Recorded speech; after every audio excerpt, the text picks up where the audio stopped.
Welcome to the Old Man Orange Podcast. I'm Spencer Scott Holmes. And I'm Ryan Dunnigan. And we're going ultra retro today. Like beyond just, it's a non-video one, it's real podcasting at its audio level, but we're doing it in person, which just makes it a more magical experience. Yeah, it's kind of like one of those things where when we first started doing the show, we're like, oh yeah, you know, and I moved out and temporarily I was off the show for a few months. We're like, I don't know about Skype. That sounds like, now it's mostly a Skype show, or like, what's the other one we use? No, use StreamYard seems to be the pretty reliable one of nowadays. StreamYard, yeah. But now it's also just kind of like, I'm in the middle of moving. So I'm actually back in Sonora for a couple of weeks before I take my flight to the Netherlands with my wife. So, well, actually she's going to leave before me, but regardless, and I'll meet her there. But, so I figured might as well get a few in-person podcasts in before I make the flight.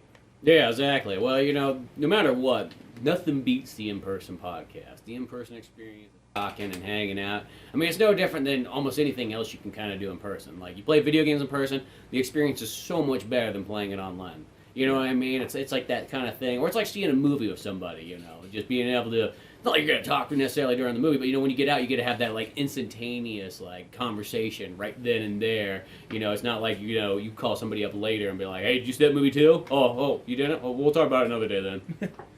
Yeah, well, we got to get these in while we can because, like I said, once I get there, it's going to be a time difference. So it's going to have to be a whole juggling of, like... Yeah, it's a 9-hour time difference. So one of us being, like, days just starting, the other person's days just ending, so I'll have to figure something out, but that's pretty... Yeah, I'll be honest, it was my idea to come over and record, but I realized I have nothing. I'm like, God, I haven't recorded in a while, just because I haven't recorded an episode of Octorok Talk in a while, I haven't recorded with you in a while, and I was just like, shit, I need to get on a microphone. Now I'm in front of a microphone, like, fuck, what do I say? How do I do this? It's been 2 weeks. Shit, who am I? I don't even have my personality. I don't know what I am. It's like you're an AA member in another town. You're like, I need a group to get to it. Exactly. The thing is funny, this is like one of those ones you're like putting out a call, like, hey, anybody running a mic tonight? It's a knitting club. I can do it. A mic's a mic. Well, what's the show I'm on? It's on the Neon Front. Okay. They're like, oh, here's the thing. That made it look bad. I didn't put two and two together. I thought they were just a bunch of guys that liked Neon Genesis Evangelion, and they just so happen to like Rammstein. I didn't put those two together. I mean, the one guy right there looks like he might be into it. I'm not too sure. He's just giving me a dirty stare the whole time. Yeah. I'm just looking for a mic, that's all. You know what I mean? Just a mic. You know? But you know what actually kind of reminded me of is, like, the other day, we almost had the old podcast experience. We went and saw, they had Jaws, just felt like randomly in the theaters was Jaws 3D, not to be confused with Jaws 3D. Which the thing is, I'll say, seeing like any movie in 3D, even if the movie's made for it, your eyes for the first bit of it go, oh wow, you know, but then 10 minutes in they adjust and it's just like, it looks like there's slight depth to it. Like it doesn't feel like the shark is actually jumping out at you or anything like that. Yeah, because that is kind of true. You like when you first like that, the first like maybe even like 20 minutes of the movie. It is funny. It's like the first 20 minutes of that one. I mean, beyond just like the initial shark attack, it's just people talking. Which I'm like, this is kind of a bizarre movie to be in 3D because it's like the whole time just watching people in 3D talking for the most part. But by the time it gets to like the last hour kind of action part, now it's at the point where it's just like your eyes are like coming together, adjusting, and you're like, is it still in 3D? Do I need to take the glasses off for a moment to remember if it's 3D? They should just do something just like a little shark with a sign pops up in the corner, like put on the glasses now, you know. There was a guy I remember, a real nice fella back in the day that I think it was when we were watching one of the Resident Evils. He said that he's like, you know what? He's like, there's those moments in like every 3D movie where it's like that's actually pretty cool, but it's like they're so few and far between. It should just be a little light that flashes up in the corner. Put it on for a moment. Oh, that's pretty cool, and then you take them off. I saw like one of the Transformers in 3D, and it was like the very beginning. It was like a spaceship, and it was kind of like this Star Fox-esque kind of. I think it was like the third one, maybe the fourth one. It was kind of following like through a trench and flying around, and it felt like, oh, this thing is floating right in front of me, ha ha ha, you know. But then after that, it was just like, okay, it all just syncs together. It all just so. I'm glad 3D is one of those gimmicks that's kind of fallen by the wayside for the most part. They'll have the special film that comes out in 3D, but it's not like every other movie is 3D now, like before. Yeah, well, the weird thing is like there's mostly like barely any 3D showings I noticed. And then all of a sudden, there's just like, it's like almost like instead of like, well, the new movies aren't doing 3D anymore. Let's put some old movies up in 3D. Like, it just felt like that just kind of came up all of a sudden. And realistically, like when I was going to see Jaws, I'm like, well, I'm going to see Jaws, a 3D thing, whatever. It's kind of like, sure, I'll pay it to get out of the way. But, you know, that's not the selling point for me. It's just like, let's go see Jaws in theaters again. Hell yeah. Well, that's also watching Jaws, because it's one of those movies that, like, I don't watch it all the time. Like, I'll see it, like, once every couple of years. But every time I watch it, I'm like, yeah, this is probably one of the best movies made. You know, this is probably one of the best movies. Yeah, it's like, I always, it's like, it's like, I've seen it, like, a bunch of times, but it is that thing that every single time I watch it, you just get totally engaged, and you're like, this movie's so good. There's a reason why no other shark movie has really been as good as this movie. Yeah. I mean, you could ask Buddy, and he'll tell you about 50 other shark movies, because he's obsessed with sharks, and... I'm sure there's good shark movies. And, his favorite one, there's one I can't remember, it's about a ghost shark. Ghost shark? Yeah, maybe it's called ghost shark for all I can know, but like the shark can like appear in different objects because it's a ghost shark. He loves this one. He's been talking about it for years. Does the fin come through like the ground of the house or anything like that? Like street shark shit? No, I remember you talking about like it could come out of any object that's made out of water or something like that. Ghost shark could come out of. All right, so there's got to be a toilet scene. There's got to be a bathtub scene, probably. Probably a water bottle scene, you know what I mean? Yeah. If you come through any, object of water. but yeah, no, it's like Jaws is one of those ones, like, and then you see it in the theater, you get that big experience and so on. And this is technically, I guess, the second time I've seen it in cinemas, but like, it's one of those ones that even just adds to it, especially when it is a movie you watched a bunch, and then you get like those great lines in there, like the tiger shark part. A what? Which we were about the only ones laughing in the theater out of, like, the other, like, 8 people in there. To make it there's also a new experience, the retro movie in the theater experience, which is something you've pointed out, and it was like, oh, I think we got away scot-free here. And then all of a sudden... like the last 20 minutes. When shit goes down in the movie, like, smile, you son of a bitch, all that stuff, like, all the stuff you're there to see the movie for, mainly. You just hear, like, what sounds like a guy covered in, like prison, like a prison guard's keys from like the 1800s, just a giant loop, but just not one, like 8 of them. An old guy with a walker who can barely like, and he reeks of piss everywhere. When he first came walking, I will say, because it was right at the part where like they start harpooning the shark and he's swimming around, and it's got like the whole like surround sound thing going. And at first, it was like I just heard these jinglings. I'm like, they didn't put a bell on the shark. Did they? I don't remember that part. Right? In all these years, maybe I was just missing that. And then all of a sudden, as this guy starts shuffling closer, he keeps coming in. It's like, oh no. I can smell his colostomy bag. Yeah. And then just right before he sits down, right behind us, just about, he's like, wow, that's a big shark right there. Gonna need a bigger boat. It's like, oh my God, are we... what are you going to do? Like, get up to an old man? Like, you shut the fuck up, old man. And then what's going to happen? Throw your fucking Mountain Dew in his face. What the fuck's going to happen? How's that going to go down? Like the drink of the youth. My only weakness. He starts going down like Margaret Hamilton. Like, no! Which, hot water is one thing. But Mountain Dew, I kind of get. There's a lot of aesthetic chemicals in there. But, you won't be able to have Mountain Dew once you go to Europe. Yeah, it's probably for the best. So that could have been one of your last Mountain Dews. It could have been. Well, here's the thing, and it took me a long time to realize this. Mountain Dew is one of those things like oh, Mountain Dew, that's gross, but if just in the right kind of moment, it's all right. And they're like, no, I actually like it. I know it's disgusting. I know it's horrible. I know it's like basically like every bad stereotype Mountain Dew I get. At the same time, I like it. But at the same time, I try not to have it because I know it's just like a one bottle that shortens your life by like a few months. So yeah, well, I like it too because there's like a nostalgic flavor to Mountain Dew. I think that's really what it is. Like when you have one, it's like it takes you back and everything like that. And you know what I mean. But once in a blue moon, it's like anything. Once in a blue moon, it's not that bad. Well, it went from like once a year to like. Oh, well, it's summer, so Baja Blast is here, and then it goes from, well, what's one more? So now it's almost become once a week, so now I'm like, oh, they can't do even that. But moving to Netherlands and away from all that, away from Mountain Dew, that's the real reason. She's like, I'm waking up in cold sweats at night, and like, we got to get him away. We got to get him away from the source, so. Like the time when you drank so many energy drinks that you started getting bloody noses at night. Yeah, I'm not sure if we talked about it on the podcast, but there was a point, like in my early 20s, where I was working at my family's restaurant a lot, and I was also doing a lot of early shifts, and, it's busy, it's summer, so you're just, like, pounding these things, like, I'm 21, I can handle it, whatever, and then I just randomly get bloody noses. I'm like, that's weird, he said, while chugging another, like, Monster Energy drink. For another 3 months. Yeah, and then I put 2 and 2 together, like, oh, wait a minute. I think I figured it out. Now energy drinks are like a once in a while thing, but still, it's kind of like, that was a point where I'm like, God, that can't be... I'd probably be dead if I kept on doing that, if I was drinking it the way I was. Going to town, Adam. Yeah. I'm realizing now, I'm saying it out loud on this podcast, I'm realizing I think I have a lot of, like, similar patterns of an addict. Now that I'm saying it out loud. So, I mean, you were searching for a microphone. Yeah. that was already the first one.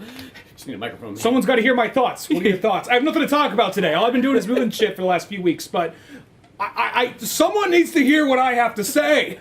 Exactly. Got something to do. Because I'm that fucking important, apparently. Yeah.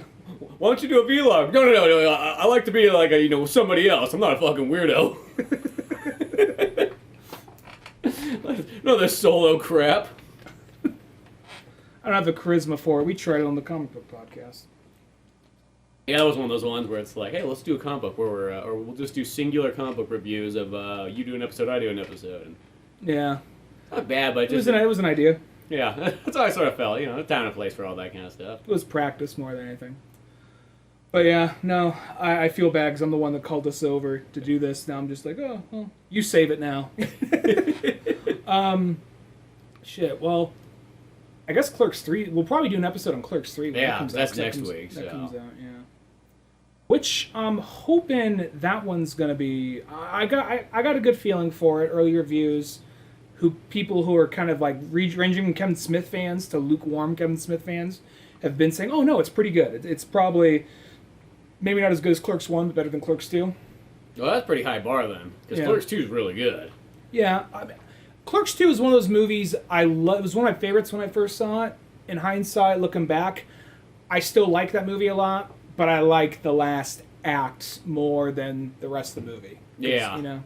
But I mean, even still, like, that still is like one of those ones. I just kind of hope that, because like it was like the Jay and Silent Bob reboot one, which I remember I was getting so hyped for that, and maybe that doesn't help the cause, but like it was just like, oh, finally a new kind of straight, old school Kevin Smith movie. He's doing it again and everything like that. And then I remember just like that movie came out, bought it on Blu-ray because it was it wasn't easy. Like you had to go on the Kevin Smith tour. I think it was the only way you could see it in theaters. Mm-hmm. You couldn't just go to any old theater or even like any specialty theater either. I remember just kind of sitting there and watching and just kind of going through it and go. It was just like I just felt like so many of the jokes just fell flat, and they were trying, and it was just like I was just one of the ones I was like. I mean, there probably was some funny moments in it, but I was just still kind of with like that, almost like you have like your jaw kind of dropped at the end, like, was that it? Like it was. That almost felt like that was a first round. Like, well, what's going on here? Like, you know what I mean? Like, it's like, did he lose his funny? Like that kind of thing where you're like, is it that fear that Tarantino has? Is he doesn't want to get to that point where he hits a certain age and then he's just not making movies as good anymore? I think it's a couple of things. Maybe it's one of those things because where it's like... Tarantino pointed that out. He's like, see there, told you. Aren't you old in Kevin Smith? Yeah, but it can happen anytime. He's over 10 movies. I think it could be something to the effect of like maybe... I don't want to be one of those things like, he smokes too much weed. But I feel like... I think that had I really do... Because when you speak into a microphone, saying your thoughts and we do that, but you say for the last 10 years plus, and you've been speaking into a microphone, just saying whatever's on your mind, and you got enough people nodding their heads and clapping to what you say, not like mindlessly, because there's some. I hope it didn't come across that way, but just like a bunch of wind up chimps, like the fucking like cymbals, yeah, like such a seals. I told you about the time. This sounds so weird. It's like how I'm talking. But remember, I ever tell you when there was this is like a real quick story, but like I think it was 5th grade, and I remember me and my buddy John Garcia, like there was some event, and we started doing the clapping. We're like, and there was like a 6th grade at the time. And granted, this is like that age where like the 6th grader would have seemed like he was like 5 years older than you.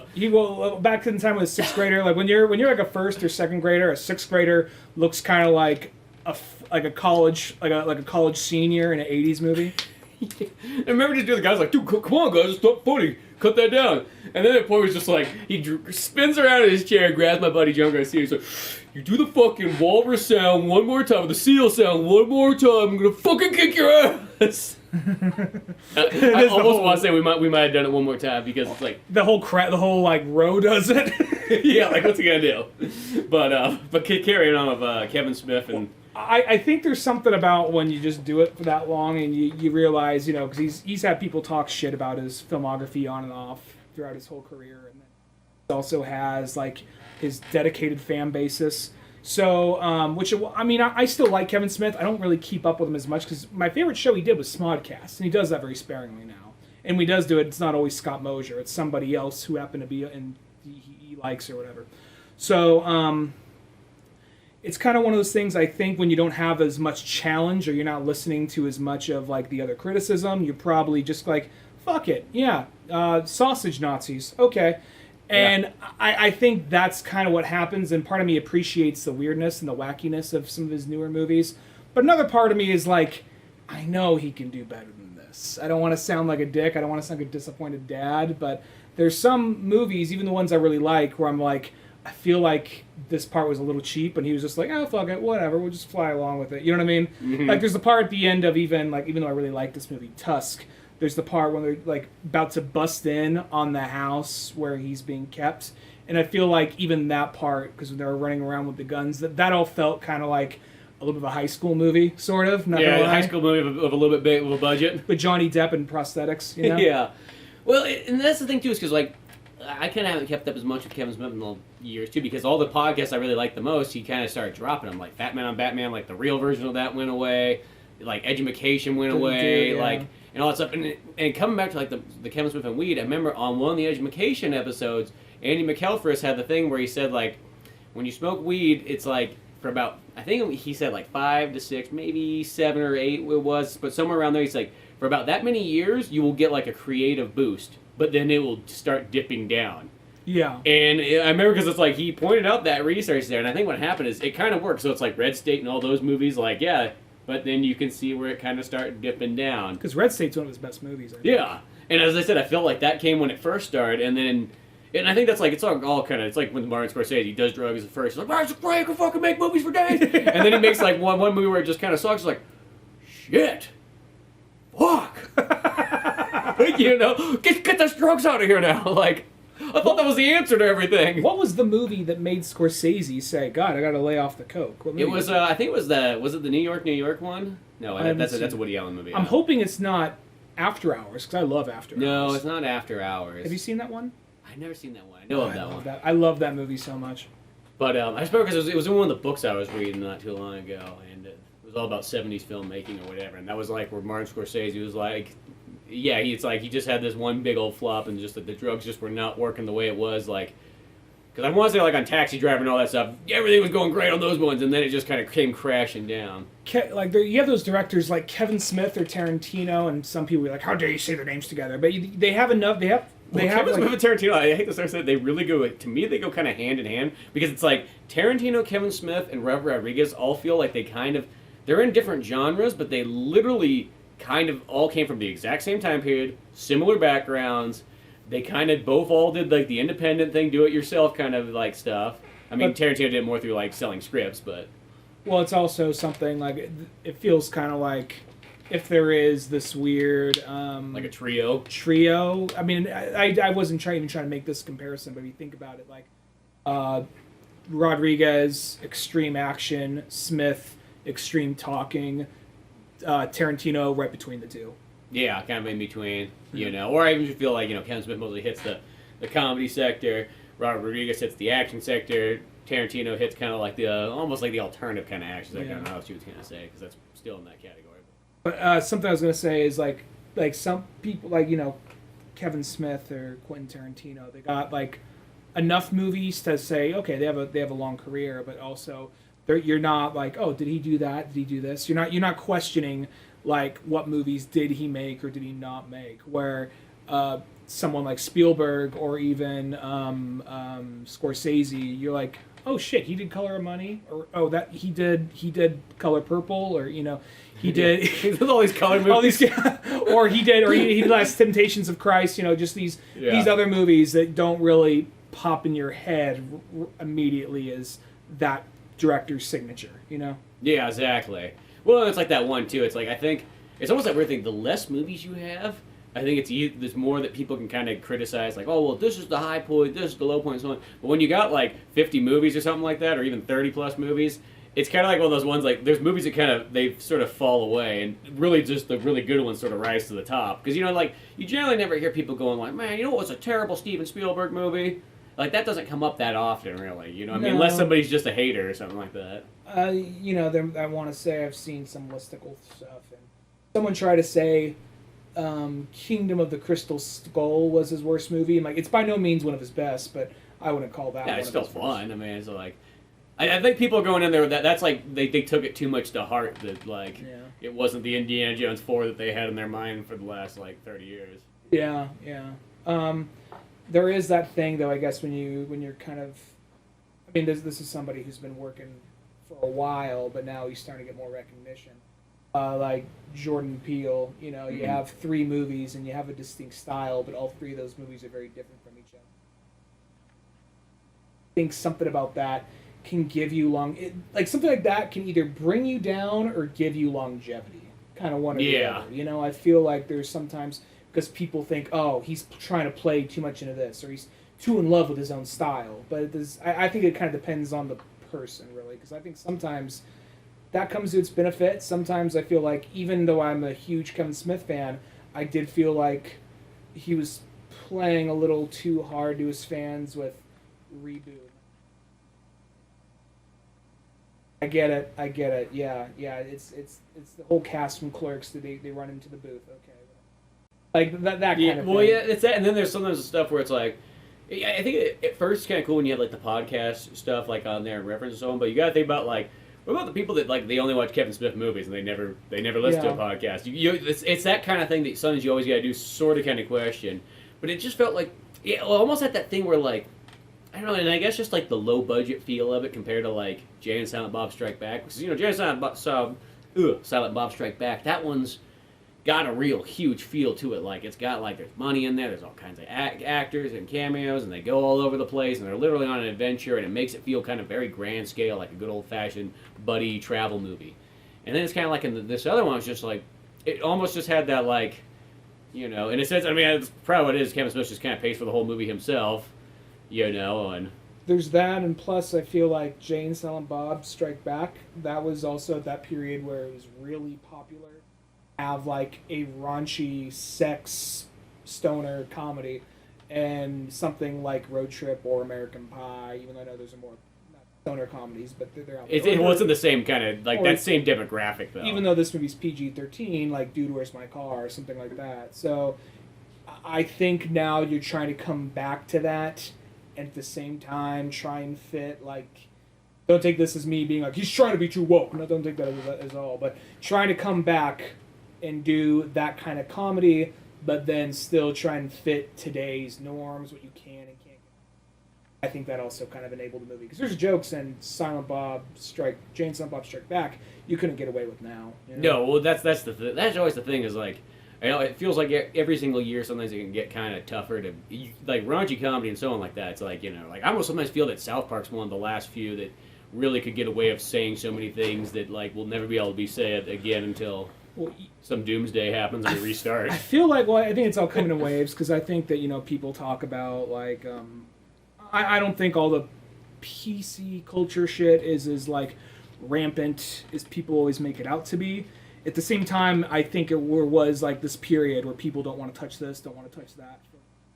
However, I do think people are kind of easing up. I noticed more of the fucked up raunchy jokes and humor is coming more in the form of like shows rather than movies. Maybe because there's less risk.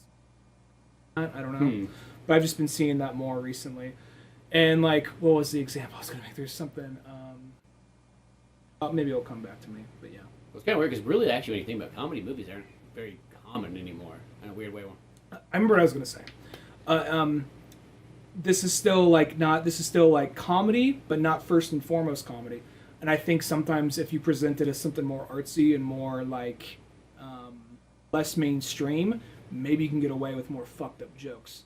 Because Martin McDonagh, all his movies always have me cracking up, and they always have like jokes you won't see in most mainstream comedies, but it's always something, like even like in Bruges, there's jokes in there that people are like, oh fuck, did he say that? And then 3 Billboards of Ebbing, Missouri. Yeah, that one still has some stuff in there. Well, it's like there's still people who can get by with it, but then there's also it's such a dicey fine line that like, do you cross it to make a great joke, or if you cross it, does that just get you like black labeled, like almost in a sense? And I feel like even though most people like this movie, it's kind of like Wolf of Wall Street. There's some people, like that one. Well, that one. It's one of the funniest movies of all time. And that still kind of came. If that movie would have came any years later, I don't know if that one might have had a really hard time. Like that came right before that started to become such a big issue. I think that's true. It was like that just on the cusp before people started caring. Well, even that movie right there, like that to me is still one of the funniest movies ever. And that's a movie that whenever Quentin Tarantino says that thing about old directors, like, old directors don't make very good movies. I'm like, I point to that, I'm like, dude, that's like literally in like Martin Scorsese's top 5 best movies he's ever made, and he's like 74 when he made it or whatever. Well, people also say like, oh, it's like this movie that it shows like it glamorizes all this stuff. Like, well, that's what these movies do. They glamorize it and then they show you the ugly side because it lures you in. That's what happens in real life. Yeah. So when people say that movie glamorizes that lifestyle, like, it does to an extent, but then it hits you with the hard reality of what fucking crazy assholes these guys are and how money literally drove them crazy. But then I love has one of the best lines I think towards the end when like Jonah Hill's asking him like when he's off drugs and everything, he's like well I mean, how do you feel about it? Like what's it like being sober? You know what I mean? He's just like, fucking sucks. Yeah. Well, I've heard people say that too. Like I've heard even like I was like, I think it was Steven Tyler on Joe Rogan's podcast. Like when he's like, "Do you ever miss the drugs?" And there's like a pause, like, "Fuck yeah, man!"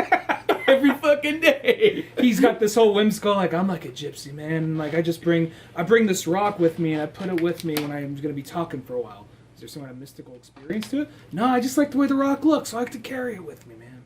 And then like then to hear that guy go like, fuck, I miss cocaine. It's just one of those. I think it's that kind of thing that, like, if there was, like, it comes down to, like, probably Martin Scorsese even, too, like, if there was no side effects or anything like that, why would you stop? Yeah, if there was, yeah. I mean, they'd be like Ted Nugent when, like, Aerosmith's, like, walking around their property. He's like, man, this is pretty cool. You got all this stuff here. He's like, well, yeah, you guys would have one of these, too, if you didn't snort it all up. Is that in the autobiography or something? I think it was. I think it might have been Ted's book or something like that. But he just said it somewhere. Aerosmith was out there. This is what happens when you don't buy drugs. You can have all kinds of hunting property. There was like, but there's that thing about, I guess, artists kind of coming into that point of like, I mean, it's too. I think people like to put it into a box and say, "Oh, when you reach this point, you've gone. You're grasping for straws. When you reach this point, you're not funny anymore." I don't know. There's too many examples that I think say the otherwise. Sorry, I can't really talk right now. I should have Mountain Dew before I came in. I'm getting a little more awake. Yeah. You need Mountain Dew. Yeah. You need to do the do. But I feel like there are those things that people want to categorize. Yeah, if you once you're this many movies in, you suck. Once you've been at it this long, you've lost touch with society. So what art can you really say? But there's enough examples to show otherwise, in my opinion. Well, I think it's like so many of those things. It's like a case by case. There's some people that could make good stuff from age 5 to age 105, and then there's some people that they got like a 10-year window, and that's about all they really kind of have. And after that, they just are kind of out of it or whatever. It's kind of interesting. I was watching because I was getting really into like a John Carter mood and something like that. And when I was watching the special features on the movie, after watching it again, they talked about that Edgar Rice Burroughs, he didn't even write his first book till he was like 35. It was just like, damn. Yeah, it was just one of those ones like he just went through a bunch of random ass jobs and just couldn't find like what he really wanted to do. And then he's working for like, it sounded like it was like a pencil sharpening company. That's just like, what? That's all I could think about. He's like, yeah, we have these Holy shit, it'll be so awesome to have a job like 19. Granted, you probably only get paid like 10 cents a week. But the idea of like, what do you gotta do? You just gotta turn this pencil all fucking day. Your wrist is gonna be jacked. It's gonna have an 8-pack right here on your fucking wrist. Like, it didn't explain any extra details. So I couldn't tell you what that meant. Like, maybe he worked for the company that put the pencil sharpeners together. That's probably what it realistically was. So he probably has a bunch of fucked up hands from grabbing razors and screwing them on. But the idea of just like, boss! Like, oh shit, here comes the boss. Are you talking about fucking Martians again? You talking about fucking space princesses? No, I'm just sharpening. You best be sharpening, 'cause that's all you're ever gonna fucking be. A goddamn pencil sharpener. Remember that, Burroughs? Well, the thing was, it's like there was a bunch of books sitting around, like of all like the kind of pulp magazines. And he was like took them home and started reading them, something like that. He's just like, I can do this shit. Yeah, it's like people get paid to do this, and like, what the fuck? Like, I'm just gonna give it a go. He's like, so I just kind of let my imagination run wild and just fucking typed out fucking Princess of Mars and look at me now. It's like, okay, so like, what if? See that planet? That's a fucking planet. I don't even know what. Really? That's a fucking planet. That's Mars. Like, oh, imagine if we lived on that. That is fucking stupid. That's that kind of thought that gets you fired. Put your head down. Go in there. Sharpen that fucking pencil. Stop talking about green people with tusks and fucking arms. Quit talking about trying to get blown by a space princess and just get to work, because that is going to get you nowhere. Yeah, exactly. Sharpen those fucking pencils. That's what happens. You sharpen these pencils, and then one day you die. Be grateful. Don't you ever fucking write a story about a man swinging on a rope out in the jungle. Nobody's gonna want to read that. Yeah, no, that's one of those inspiring things you hear at 35. I'm like, oh wow, 35. Well, let's see, I'm 35. This day and age, people die at 42. I got to get cracking on this. Yeah, exactly. One of those things there, or something like that. I don't know. You're even falling in that John Carter kind of mood, though. They're just like that. That's a good fucking movie. Start reading the books. The books are fun as fuck. I was listening to an audiobook of the first one. And I was liking it. What I found interesting, because I didn't realize that it was like meant to be like a dude's war journal, or like you're reading the journal of somebody who is just on an expedition, and he covers. I was like, oh shit, there's like Martians and shit up here, and written better than that, of course. but it's one of those things. I enjoyed listening to it, and then I just fell behind. I'll come back around to it. I remember the movie felt like it was trying to jam like 2 or 3 books into one, and just because it does that whole thing where it could have just ended like on a happy note, and like maybe there'll be a sequel, but it ends on he gets teleported out of there, he's away from Mars for a couple years, we think he's dead, then he just needed his nephew. Who is Edgar Rice Burroughs, to go in and get him back over there, and then like go write a book about this. It has that kind of. And then like I don't know, that all seemed like a little extra, just because I'm sure that they were planning on a sequel that would have him trying to reclaim the throne or whatever, but because it's been 10 years or whatnot. But at the same time, I feel like you could have just ended it like on that happy note, and then maybe Mark Strong like winks at the camera or some shit, Yeah. Yeah, well, it's such a kind of a bummer, too, because it's just one of those ones where it's like... Because I once watched that movie like this... I think this was only the second time I watched it. I was like, this movie's fucking good. I remember liking it a lot the first time. I'm like, it's really good. Like, what I mean? Like, it's solid the whole way through. And I think from the special features, what I kind of learned is that they sort of kind of, like, combined, stuff from all... Like, or maybe not all the books, but from, like, a couple of the books and so on like that there. Because they're like, well, the thing's kind of written all in the journal style that, it's not like the total, like, it's a 3-act structure kind of story, so we just kind of put some stuff in there and what have you. I think that kind of the downfall is just, like, I think it's just, like, because that was that time period where, like, people were trying to sell old shit, in a sense, like, but, like, modern, and it seems like, I think it's because Sherlock Holmes did really good. So everybody's like, shit, people love that, like, turn-of-the-century stuff. Let's go back there and pull all these other stories out, or even things, even up to, like, the 50s, like Lone Ranger and so on like that.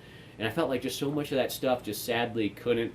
It's almost like it just couldn't catch a wide enough audience. I think that was the thing. Because there's the people that like that kind of stuff, but, like, once again, it's, it's almost kind of like when I think of, like, Dynamite Comics, because they always have, like, the Princess of Mars and all that stuff. But when I look at Dynamite Comics, I go, that's like the comic book company that's made for in a sense, comics for people that are pretty much already dead.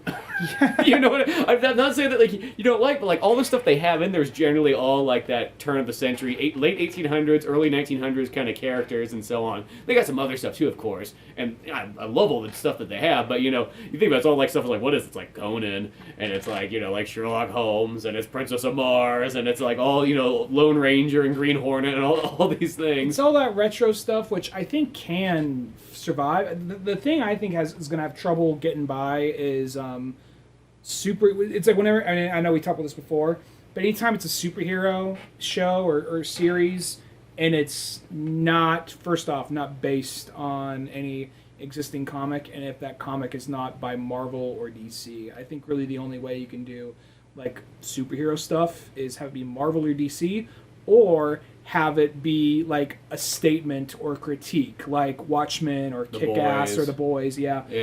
Going back on John Carter just for a second. Yeah. I feel bad for that dude because he's working. He's working still, but he did John Carter. Yeah, he did John Carter. He did Finding Dory because he was a big Pixar. He's a big Pixar guy for a while.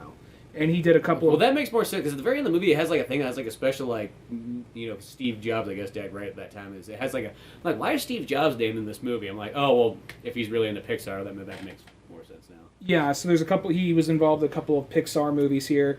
So he did John Carter, and then after that, he did Finding Dory.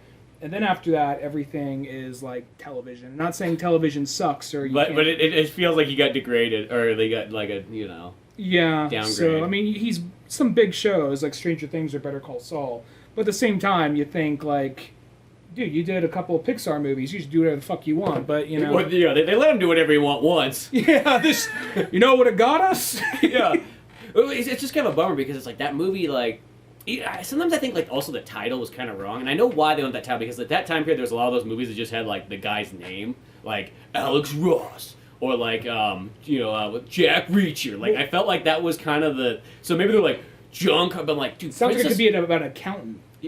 Princess of Mars is an amazing title. Like, right then and there, like, even if you call it John Carter and the Princess of Mars, like, it had like a subtitle. Or if it was called Warlord of Mars. Yeah, Warlord, because I think that's the second book, I think, was called Warlord of Mars. Something like that. I mean, you can call it, just... or even John Carter of Mars. Or just something... Oh, yeah, John Carter of Mars. I think John Carter and the Princess... I think... Keeping the Princess of Mars in there, that just makes it have that more, so like... you know what book it is. Yeah, or it just has that more, like... It gives it more of a ye old-timey kind of swashbuckling feel. Yeah, I think there is, like... Because the thing is, I like a lot of old retro stuff, and granted, I know not all of it stands the test of time.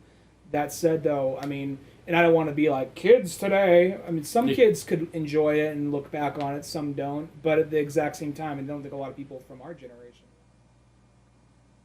No, I think we had such a pocket group of friends that all liked old shit that I kind of, like, as I've gotten sort of older, I kind of realized that wasn't, like, the common one. Well, like, it seemed like that kind of went together. Like, I don't know, it felt like, for us, there's a lot of those things where it's like, if you look, like, everybody who was into kind of, like, video games and movies and stuff like that, always liked old shit, too. Like, it just felt like it kind of came hand in hand. And I think, I'll say with certain people of our generation, if you meet them around...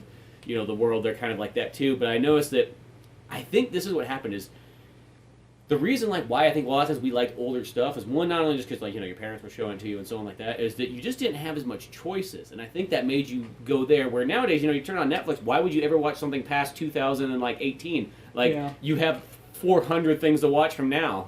Yeah, there is something about, like, I mean, like you said, I would, when I was a kid, even though I watched Nick at Night just because, well, Rugrats and Hey Arnold is over, so I guess I'm watching Nick at Night now. Why? What else is on? Exactly. And you just kind of got into it that way.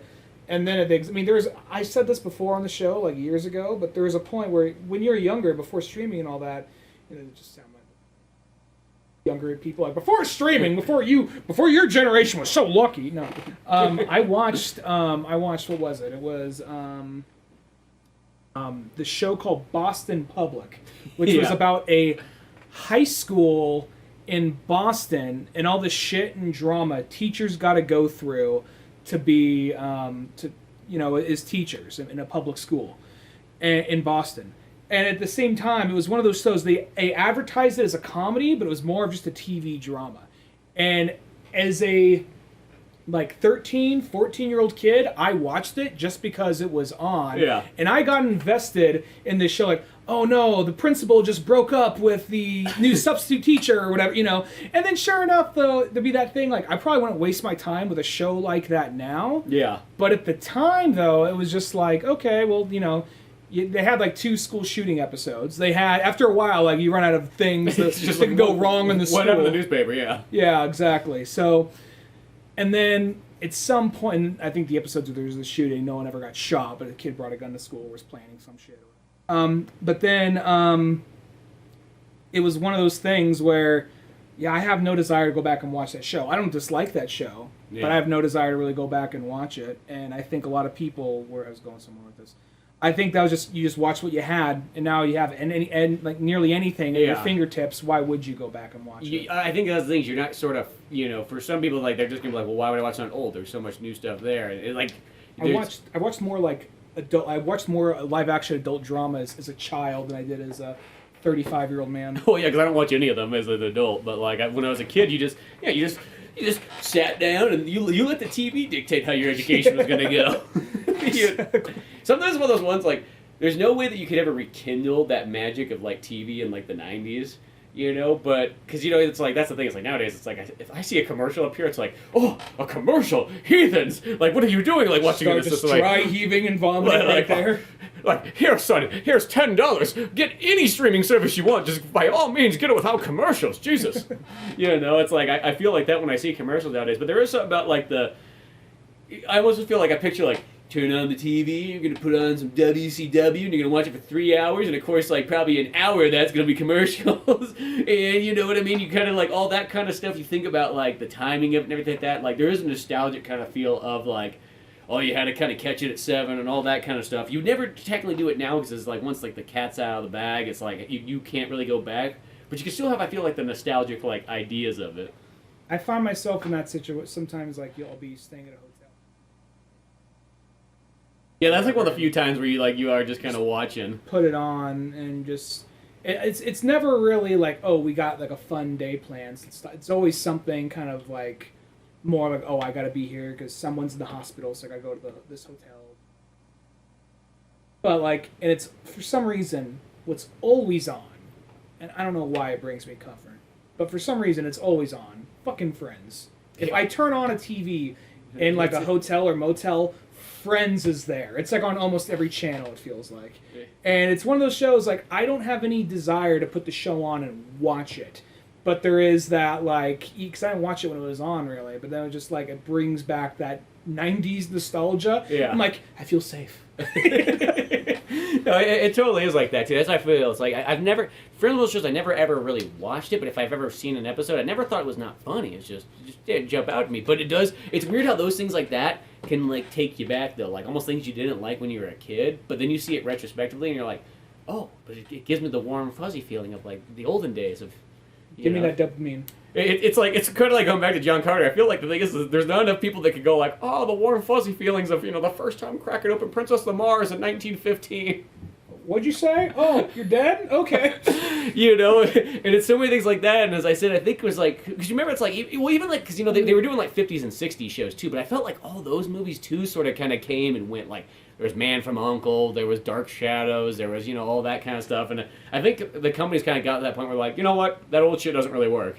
Well, it's also something to the effect of, say, like Warlord of Mars or Princess of Mars. That's all, that went on to inspire other stuff. And other stuff became more popular. So it's like, you know, Princess of Mars went on to inspire Superman and Star Wars. And Dune and... Yeah. So, and now you're coming out with this thing that feels kind of like, well, even though I see it does have enough of its own signature, yeah, it still feels kind of reminiscent of this stuff, even though this technically came first. And then you also have something like Lone Ranger, which that came out of... Westerns weren't popular, and if you had a Western that was popular, it had to be someone like Tarantino or someone. Yeah, you know, it's just, I think that it's, I think also when you see a bunch of remakes and like reboots all back to back over, which are a lot of them were reboots and remakes nobody was asking for. people start to see through it, so they're like, oh, another one of these. Fuck. Well, because I think there's some of those components like, oh, well, that happened to be the only like contract you could get was for this script or something like that, and that's why you're making it. It's not necessarily because you really want to make it, it's just because that's the only thing you have owned. Well, there's sometimes that thing of like where even movie studios come forward about how like we just want to make money. Yeah, we know what it is. Like not in so few words, like because there is actually a bidding war for like the concept of the Emoji Movie, and Sony's just like put it all down, we'll buy it all, and then the movie comes out and everyone's like, fuck you, this looks like some horror shit. And then, like, the movie comes out, it gets those reviews, everyone's talking shit, but children like it. And children want the little emoji plushies and, of course, the poop emojis and all that kind of shit. So it just makes all kinds of fucking money on, like, the back end. And then, like, Sony basically came out like, yeah, you know what? It may have got horrible ratings, but the movie was aimed at people under the age of 18. Fucking idiots! And you know what? They liked it, and we made money, so fuck you. Yeah, what about it? They just kind of, the way they just like presented it as like, we don't give a shit. Yeah. Yeah. We made a lot of money off a stupid fucking movie. I mean, it comes down to the old-fashioned thing, the simple thing that if you don't like it, just don't see it. Yeah, it's one of those things, though, it's like, it doesn't help, and it's not realistic, but when you see something kind of like, wow, that piece of shit got made, and this movie over here did not get made.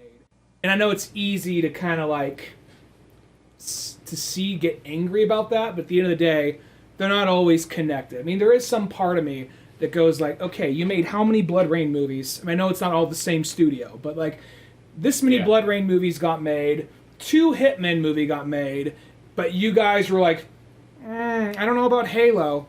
Yeah. And now Halo is like that seems to be the dead destiny. Destiny. Bull I think he can fund whatever he wants in his operations. You Bull, because there's some weird, the whole thing with him is there's some weird, like, he didn't even do the Hitman movies, but... He did, because I think he's the director of Blood Rain 1. He's director of Blood Rain 1, maybe the other ones, but there's like, the reason he did so many movies is they're more or less tax write-offs or something, because Germany had some weird loophole with adapting media based on video games, so there's some weird kind of loophole. Yeah, because he's done a lot. Because he's done it. There's literally there's a Far Cry movie. Far Cry one. I've never seen that one.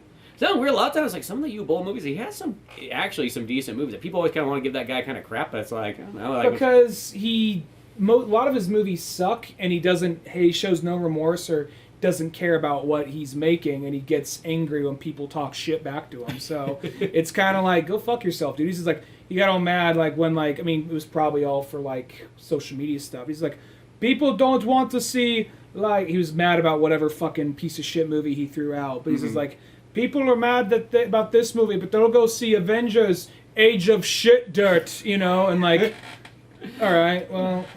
I mean, that Rampage movie he made, I was actually pretty impressed with that one. Oh, he did Rampage? Yeah. Not the Rock Rampage. It's a Rampage before that. Oh, okay. Gotcha. But yeah, it's like, I'm not saying like there's like a copious amount, but I've seen a few that like, that wasn't so bad. House of the Dead? I saw that in theaters. Yeah. It was the only movie he ever had in theaters, but... Yeah, no, Blood Rain went to theaters. It was like minimal. Did that first one go to theaters? There's a couple. Like, he did Blood Rain. There is like the Jason Statham. I don't even know what it was. Oh yeah, there was that one Jason Statham medieval one. That went to theaters, and yeah. But no, that's the thing though. Like, what was I gonna say? Oh yeah, I was gonna say it seems that a lot of times if there's like a movie, like whether it be anime adaptation or a video game adaptation, they're trying to get off the ground for 10 years or more, it eventually just becomes a streaming show. That seems to be their compromise. Yeah, because that always just feels like that's kind of... And the downfall there is that always feels like that's the one where you're like, oh, it's like we almost got it, but like we're kind of settling for third place sort of thing. I haven't bothered with the Halo show yet, because I haven't heard... Yeah, that's the thing is all my Halo friends all just go like, I suffered through it. There's like a couple good scenes of action, that's about it. Well, the other thing about it is it looks like people are complaining about I don't know the lore. People are complaining about the type of armor he has, this stage or that stage. I'm like, I'm not going to sweat that. I'm not going to nitpick it there. To me, it's just like, it's got to be a good action movie. I'm not going to sweat that. I will sweat him taking his helmet off, like, first 5 minutes in, apparently, or 10 minutes in, whatever it is, and then having like a kid sidekick that he has to help out, and then all that shit sounds like you guys really did that. Fuck, you know what I mean? So because there's sometimes I think that when people are too deep into the lore, that's where I'm like, yeah, because then they get so restrictive. Because it's like you gotta. I always feel like when I go to watch an adaptation of anything, I give it a little bit of leeway. Because it's like, I mean, in the perfect world, everything would be perfect, but we don't live in that world, so you gotta you're just gonna make yourself angry, I think, if you try to think that way. And it doesn't. So I mean, I wasn't expecting to be the greatest thing ever. I mean, eventually, I'm assuming it doesn't get absolved by something else, and it is like by Disney or whatever. But eventually, I'm gonna get Paramount Plus because they have the Knuckles show coming out. It's funny, of all the things that are gonna get me to get it, it's like the Knuckles show. And then I'm also curious what that show, The Offer, about the making of The Godfather. But at the same time, Yeah, Cisco's something about that one. But at the same time, like, I'm not sure how, like, we'll see what, the more I heard about Halo, like, I did not hear one person say they liked it. Yeah, it just sounded like it was a bunch of... It's like one of the ones, like, that's why I've almost just pretty much given up on, like, regular TV. It's just, like, regular TV, just for the most part, is kind of just... There'll be moments that are good, and I think that's the thing, is I think sometimes people watch it, and they see those moments, and that's what sticks in their mind. But it's like, did you forget about the other, like, 40 minutes of the episode where nothing happened? One of my favorite shows I saw recently, and it wasn't like genre or sci-fi, maybe that's the good thing, it was a show called The Bear, and it's a FX show about a guy who is like a world-class chef. His brother kills himself, and I think is it in Philly? I think it might be in Philly. Or Chicago. It's in Chicago, I think. He goes to work at he inherits his brother's restaurant, and it's behind on all these bills and all that. The place is barely functioning, and he's coming in with this world-class chef kind of mentality, but he's also trying to fix up this thing, which is a little neighborhood hole-in-the-wall restaurant. And there is this interesting duality, because there is good points made on both sides. You know what I mean? It acknowledges both sides of the argument, because half the staff is like, fuck this, it's not what the place is about, it's about this, it's about that. Yeah, we did that. Guess what? We're not making fucking money, And then there's part of, like, coming in and, like, trying to be too ambitious with the menu and that backfiring in his face. Yeah, that's always a restaurant mistake right there. Yeah, but it's one of those shows that, because, he wanted to work at that restaurant, and his brother wouldn't allow him because, all this inter-family drama. Was kind of, fuck you, I'll prove it to you. I'm gonna go into culinary school, do all this, and he did all that. Then his brother killed himself. So it's this. I really like the show a lot, and as someone who worked in a restaurant for like 12 years, I was like, oh, this fucking nails it. This has it summed up so well.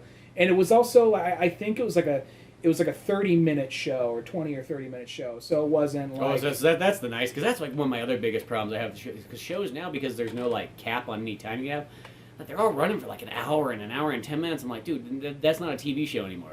You are now really like a short movie. You're like a movie from like the 1930s that would play at like the drive-through, or the drive-in. While you're waiting for your pizza, here's a movie. I won't deny... Here's Bela Lugosi. I won't deny that there is a lot of shows that just kind of like, you'll watch them, and there's all these A and B and C plot points. I know for a fact Stranger Things does that, but I'm not gonna lie, that's a show I still like, and it's one of those things where I get I'm not gonna remember every subplot, but it's one of those shows I was invested enough, and I thought it was good enough. Yeah. So, but I get what you mean, though. There are those shows that just kind of ramble, like I'm doing now, and just go on and on and on, Yeah, well, that's why it's almost like, when it comes down, once again, it comes down, like, I should say, even video games, and even, like, let's just say old shit, like John Carter and, that kind of stuff. Like, sometimes I feel like the one that they never test the waters enough with is the animated feature kind of section. Like, in a sense, like, DCU's really cornered that market really good, and they do a great job. But I wish more people would do stuff like that. I don't know why, because, you can make a movie like that for, way less of a budget, and still have it actually hit all the points you want to hit.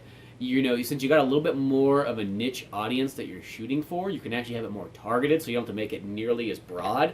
Like, it's like a Halo, big example. I know they had the one Halo anthology one, but, like, Halo would probably be, like, if you just made a series of movies of them, because, like, here's an example, like, when they did the Mass Effect movie and they did the Dead Space one, those ones are all good. Mm-hmm. You know what I mean? Like, I wish there was more of that. And I know it's like they sort of tried that. Sometimes I feel like they never know how to really properly market those, so they kind of come out and then it's like it only really hits the really hardcore fans, and it's sort of just... The only way they know about it is there's a little slip of paper in, like, the game. Yeah. Like, coming out in 2 months, you know? Well, I mean, that's probably how I knew about those ones, too, when they kind of came out and so on. I feel nowadays it's like, it's kind of the one that's kind of good at this, even for, like, DCU, is because they're on HBO Max, is I feel that kind of gets it to a lot more of a broader audience than you ever would have, because the average person's not going to buy, you know, the movie, but... if it's on the HBO Max, well, I like some Batman, let me stream this or something like that. I feel like you get them tied in like that, or you advertise it like the same way you did with the HBO, or you did with the Halo one. Just advertise it like, hey, it's an even if it's an animated series. I feel like, well, you're talking about the animated stuff, like how Warner Brothers mostly has it covered. Who knows how long that's even going to last? All the tax cuts, all the tax write-offs they're doing. There's shit they own. It's so fucking petty. And I don't want to get overly political here, but like, so fucking petty. There's like the reason why, because there's all these, because you know they inherited a lot of debt when they bought Warner Brothers, and they're looking to cut corners anywhere they can, and they took a lot of shows off, things they actually own, because they have to pay royalties to people who worked on the show. So animators who got like nearly fucking nothing when the show, compared to other people involved in the show, they were getting royalties. Now they're not getting shit. Yeah. And it's all just for tax write-off shit. So it's like, that's one of those things like, oh, get fucked. And who knows what else they're going to cancel. Because I mean, I'm sure they're going to bring it out down the line, but who knows? Right now they're coming out talking, this is like, I don't know, we're saving money, we'll fucking figure it out, fuck you. Part of me appreciates how brazen and how like I gotta give someone credit for doing that. They're not like covering it with flowery words. They're flat out just coming out like, we gotta save money, so yeah, we're cutting it like this. That's why, you know, and part of me's like, fuck you, but another part of me's like, well, at least you're being transparent, you know? Yeah, no, I will say, I do always kind of like that. I think that kind of works out well, though.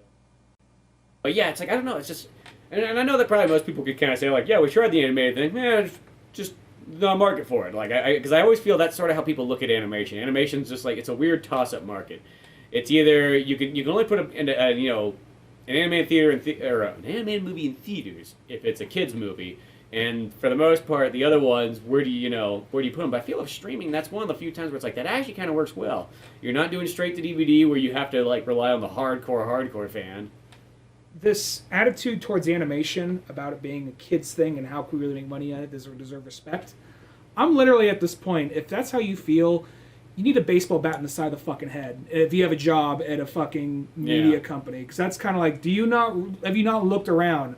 Have you Googled anything? Have you? Well, it's a weird thing. It's like anime literally takes that throne so much, and they've been just running with it for years. It's like, I don't know why Americans just don't get that. I mean, I'm not saying there is animated shows for sure, but like it's still not as prevalent as it's still kind of a hit, or especially the animated movie. Now, there's animated shows, but animated movies are so rare.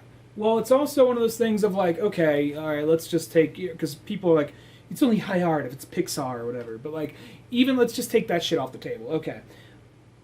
Every time a major anime movie, like not an anime, not like a movie based on an anime, like an anime movie comes to America for like 2 weeks or something, it does good, and it's always like somewhere in the top. It always makes a lot of money for what it is, for like, you know, its whole run. Like the Demon Slayer movie, any Dragon Ball movie, the something whatever Jujutsu movie, I forget what it's called. Yeah. What other ones you're talking about? Yeah, no, it's just one of those things where like those always make money, and people they just dismiss it. And every time one of those movies does good, there's always some like, you know, Hollywood box office, you know, expert thing. Surprisingly, some weird Japanese cartoon made it to the top 5. Like, have you fucking looked around? Have you seen what a fucking like young millennial or what a fucking Zoomer wears? They're fucking. It's I can't go walk down a street. Or Generation X even. I can't walk down a street seeing somebody without a fucking My Hero Academia shirt or Dragon Ball or anything like that. Yeah. It's like, just fucking look out your window. Well, it's like a perfect example is like, let's just say like the DCU ones. if they probably would give those like an actual run, not a limited run, but like, you know what I mean? Like, especially a Batman movie. Like, okay, I'll be honest, if it's maybe the Green Lantern one, I guess you could see that one being maybe pulled to the side. But like, a straight up Batman movie, if they would just put those Batman ones out there and just like do them all, just treat them like a real movie and everything like that. Because I remember the very few times that I ever saw ones in theaters, like when they had Killing Joke and something like that, that theater was packed to the brim.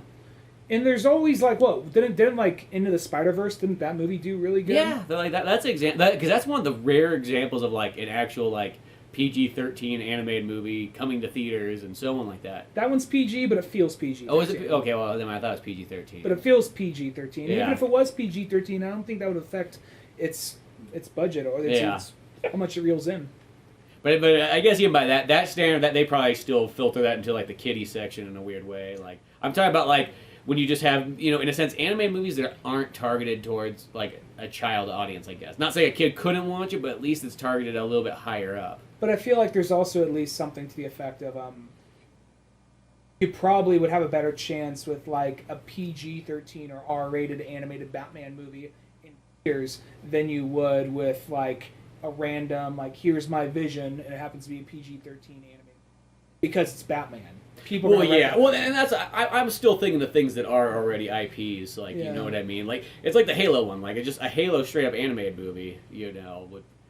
Maybe it's just like some people think when they see animated, it's like, oh, well, they couldn't afford real live action. Yeah, the people feel that way. And look, I'm not gonna. If you don't like animation, I'm not giving you shit for that. I'm giving people shit for like, if you're not into it, you're not into it. But the idea that it's not a real art form or it's for kids, get fucked. It's just like they're like, fucking like dinosaur. Oh, you had to draw that shit? Like that's fucking child's crap. Yeah, if you think animation is still a kids thing and only a kids thing, get fucked. You're a dinosaur. You're holding us back as society. Well, the funny thing too is like if you think about it, most movies are animated nowadays, anyways. Like, yeah. There's actually very few live, unless you're watching like a drama. You're generally always watching some form of a cartoon because even like action movies nowadays, like 80% of them still like CG. That's cartoon. Yeah, exactly. You know, but I don't know.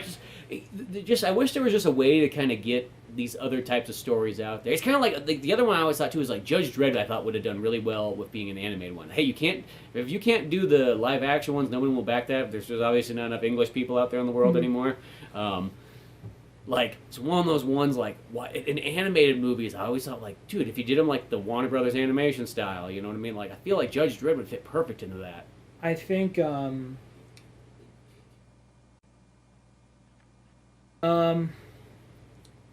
I think that like animation itself, like it's at this weird point where, well, not animation, but I think like a lot of movies themselves, we have so many movies that are always based on something. We have so many movies that are like the sequel or part of a cinematic universe. I feel like everyone is starting to get a little overwhelmed with having to keep up with everything that's Marvel or everything. I feel like eventually that's gonna not totally like make that whole genre or subgenre disappear, but I do feel like we are gonna go back to this point where people want simpler movies again. Like it's gonna like a very micro budget movie is gonna come out. Mm-hmm. It's gonna do gangbusters. I don't know whether it's a drama, whether it's a comedy, whether it's a horror movie. I don't know. And then people are like, "Wow, we could really. That's all. That's as much as they spent on. We could do some more of these, you know." Yeah. And then. Not saying superhero shit goes away entirely, but it's no longer like the only thing raking in a lot of money at the box office because that's the only thing they really want to send to theaters now.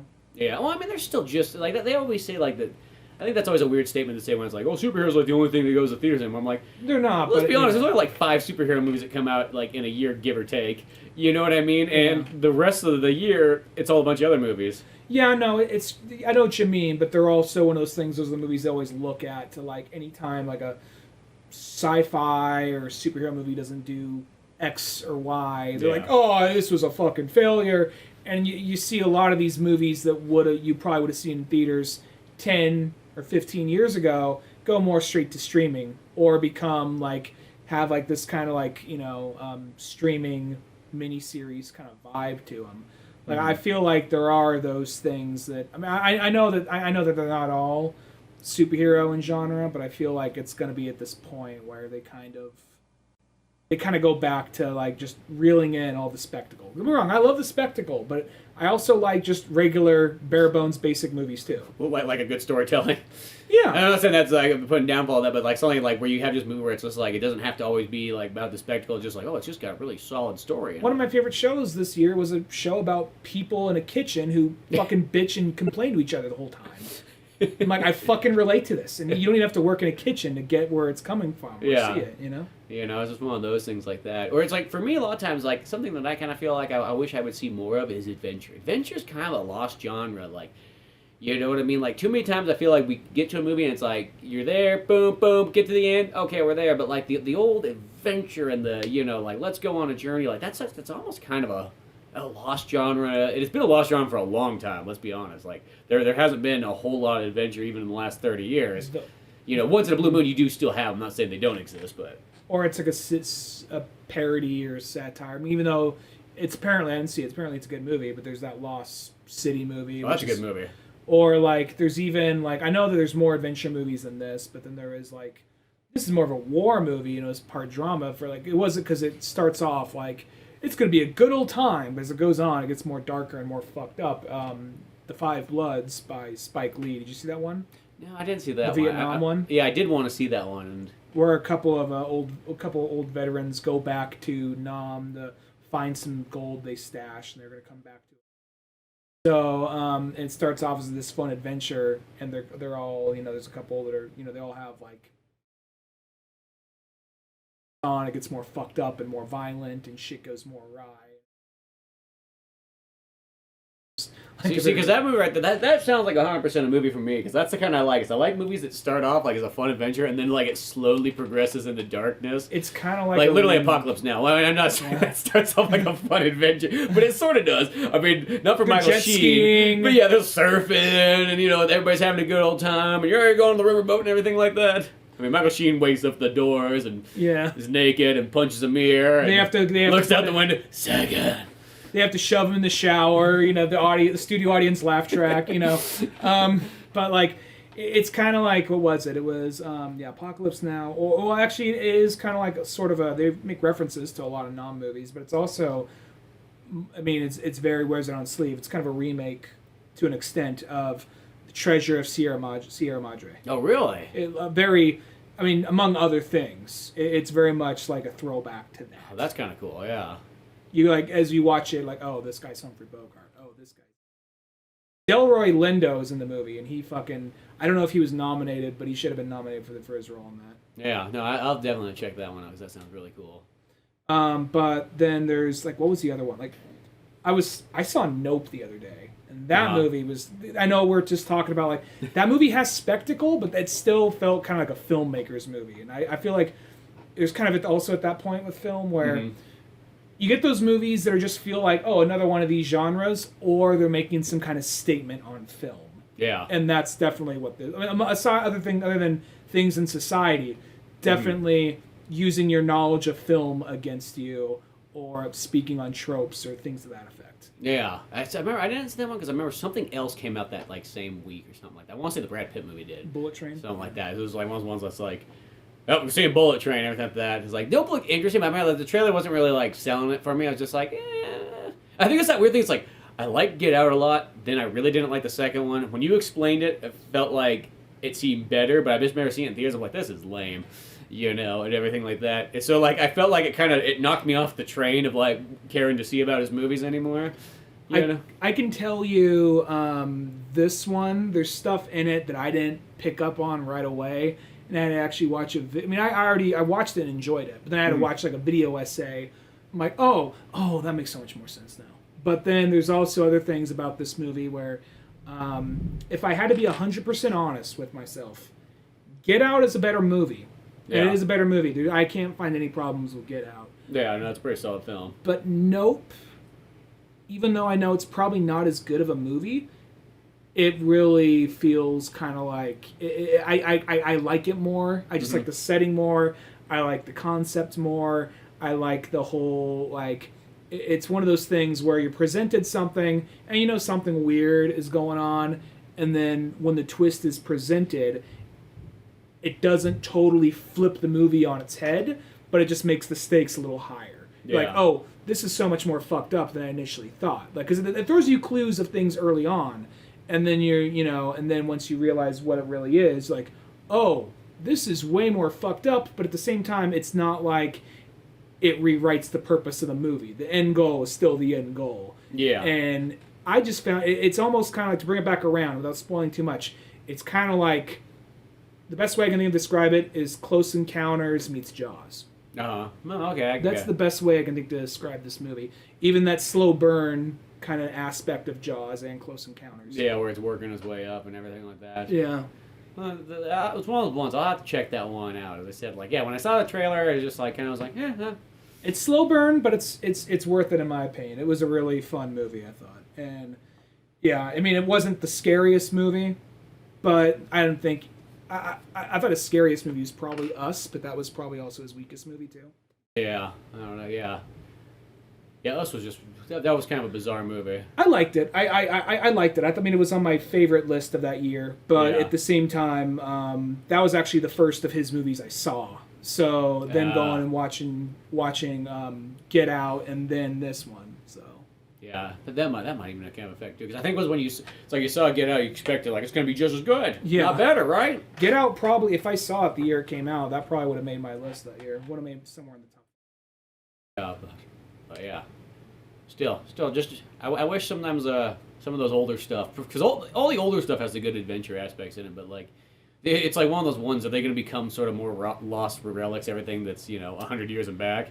Even kind of like Tarzan, because he had that one Tarzan movie that came out like not that long ago, and it's almost like that kind of came, went. I heard good things about it. Everybody that saw it said it was good, but it's just one of those, for examples, like came, went. Well, Christoph Waltz was the bad guy. I think so. Margot Robbie was Jane. Yes, I think so.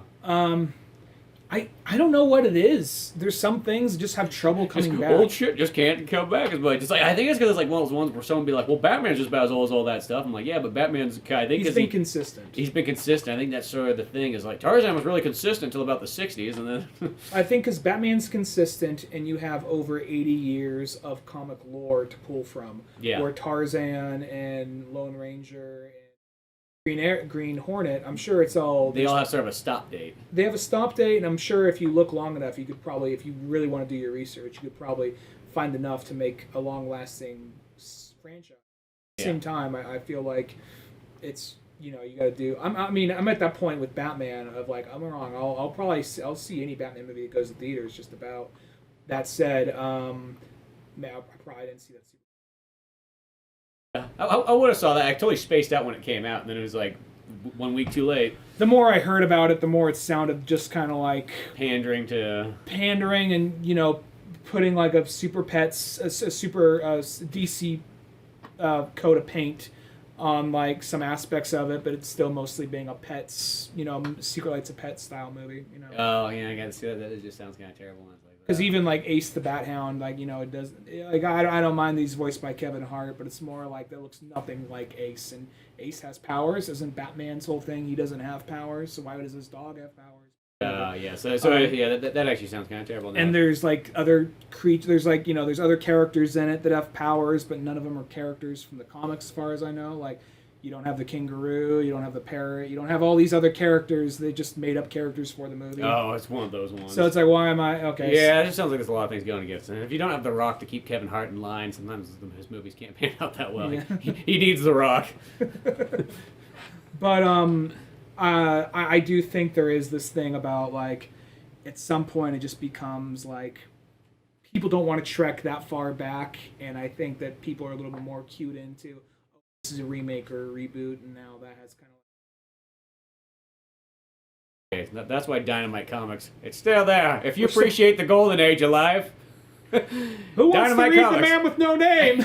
Yeah, exactly. Even if you want, like, here's a little bit of a new one for your kids. The Django Unchained meets Zorro. Which that was a good actual run. I think the biggest thing they probably have going on with Dynamite right now is probably Red Sonja. I think that's probably... Yeah, that's like the flag child, but that's another old character too. But that's what I always like about Dynamite. Dynamite's like one of the only places that keeps the old alive, just the way you liked it too. You know what I mean? Do you miss the days when men used to have their shirts off and were big and muscular, and women were, dressed to be sexy? Dynamite still has it there. Unlike other places that cover everybody up, Dynamite keeps them the way they're supposed to be, the way God intended. The way Crom intended if you're reading Conan. Dynamite, let it all hang out. Dynamite. Get back in the olden days, when you used to have to fight a green guy with 4 arms, Dynamite, is anyone else hard? Dynamite, a little something for anybody, unless you're young.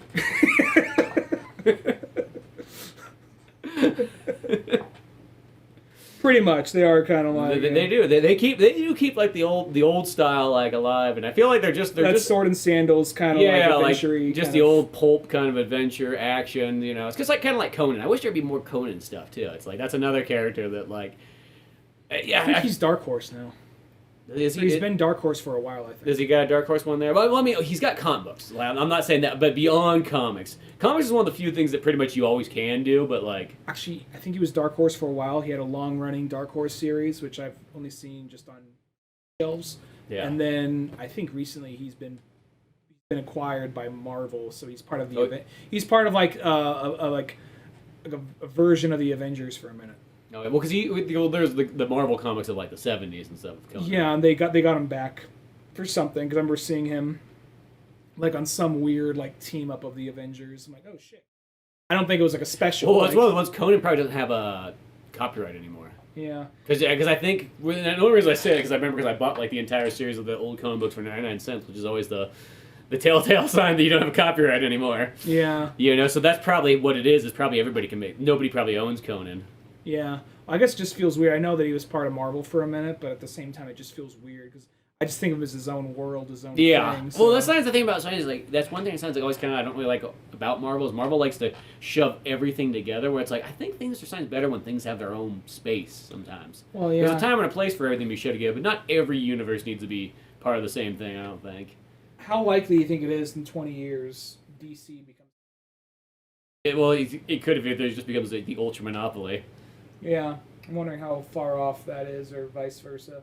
No, who am I kidding? DC's not buying Marvel. Other way around. Oh, I thought you said it. I thought for some reason I heard it the other way around. I guess. No. I was thinking to myself like on the chance of like, no, Marvel is more likely going to buy DC. Just live in the Disney world. Yeah, well, the world literally becomes Disneyland world. Well, I'm just trying to wonder like how would they play that off? It would be some kind of like. Of course, Worlds Collide event. Because DC was notorious for getting other companies and then throwing their characters out. Apparently this is old news, but I just found out about it a little bit ago. Watchmen, because I heard that, originally Watchmen was going to be, that was like a fucked up DC Comics, these characters went down this route or that route. And yeah. I was thinking, is that Batman or is that this character? Is that character? It was actually... what was the company that was? It wasn't Fawcett Comics, was it? That was Blue Beetle and what company was it? Oh, I know what you're talking about. That has all those characters. I can't remember what the company's called off the top of my head. But it was it was actually going to be the comedian was actually what's his name? Peacemaker. Comedian. Really? Yeah. Comedian was Peacemaker. Dr. Manhattan was Captain Atom. Mm-hmm. Night Owl was Blue Beetle, and Rorschach was the Question. Silk Spectre, I don't know who that was. That makes those characters actually line up like. But they just acquired that whole company. And they're like, we just got this company. Alan, what are you doing? Fucking him up and already twisting and turning and making some deeper, darker story. Can you make it something else? Fine. I'm gonna pick my own thing. Yeah. That's actually kind of interesting. Send that to his carrier vulture, to take back to his tower. Well, what's kind of funny is when you think of it like that too, it's like that all lines up perfectly, but it's that thing that like nobody at first glance probably I think would have kind of guessed that unless those characters were your main jam, like Blue Beetle and all that stuff. Then you probably notice it right off the bat. But for everybody who just kind of knows of them and isn't like that, huh? Yeah, but it's even weird like when they try to... I even thought when they were trying to do the thing where like you're trying to put the Watchmen... Like the Watchmen I felt worked best in its own pocket universe. Like it seems weird when it starts to become like... If you want to have like the comedian team up with Batman or something like that. And, I was reading Doomsday Clock, and I was enjoying it because they're acknowledging that, that it's another universe and all that. See, and that's fine. I think if you're doing like a special thing. And that was also one of those soft reboot things they did to the whole DC universe. You know, but you know, it's it gets hard to keep up with after a while, knowing who's in, you know. I'm just wondering if they did do this thing where Marvel bought everything DC, like, what characters, you know, they make their money off, like, they'd probably let Batman, Superman, and Wonder Woman hang around, even the Flash. They don't have, like, a mainstay speedster. They have Quicksilver, but he's not. Yeah, he's like such, like, in a sense, like an E character or something like that. Yeah, so what characters would fall by the wayside? Probably Blue Beetle. Probably, you know, like Swamp Thing. I think Swamp Thing's better than Man Thing. They couldn't get rid of Swamp Thing. So. Yeah, well, Swamp Thing's kind of his own thing. Man Thing was a ripoff of Swamp Thing. So. Yeah, I feel it's like it was one of the ones though. Like the scary part would be is that they would definitely chop back a lot of it though if that was kind of the case because. Yeah. The downfall, it's like the many things that there's only so much room. It's always the issue I feel with like X-Men trying to be combined in the Marvel Cinematic Universe is the fact that I feel like you're gonna get like the top 10 X-Men, but I'll be kind of surprised if like they start really like deep diving into all kinds of them. That if X-Men was its own universe and really was able to expand, you could do a lot with X-Men because X-Men's almost like that's a perfect example of this practically its own pocket universe. It has so many characters and so much stuff going on and. It kind of, like, the way that the X-Men world works is always different than the way that the rest of the Marvel one works, so I think it always kind of throws it for a loop, because then it starts to throw in that question, like, wait a second, does this guy just have powers now, or was he a mutant? What was the, sorry, I'm very forgetful today. Going off X-Men and stuff, the reason why they haven't been doing a whole lot of X-Men in the MCU is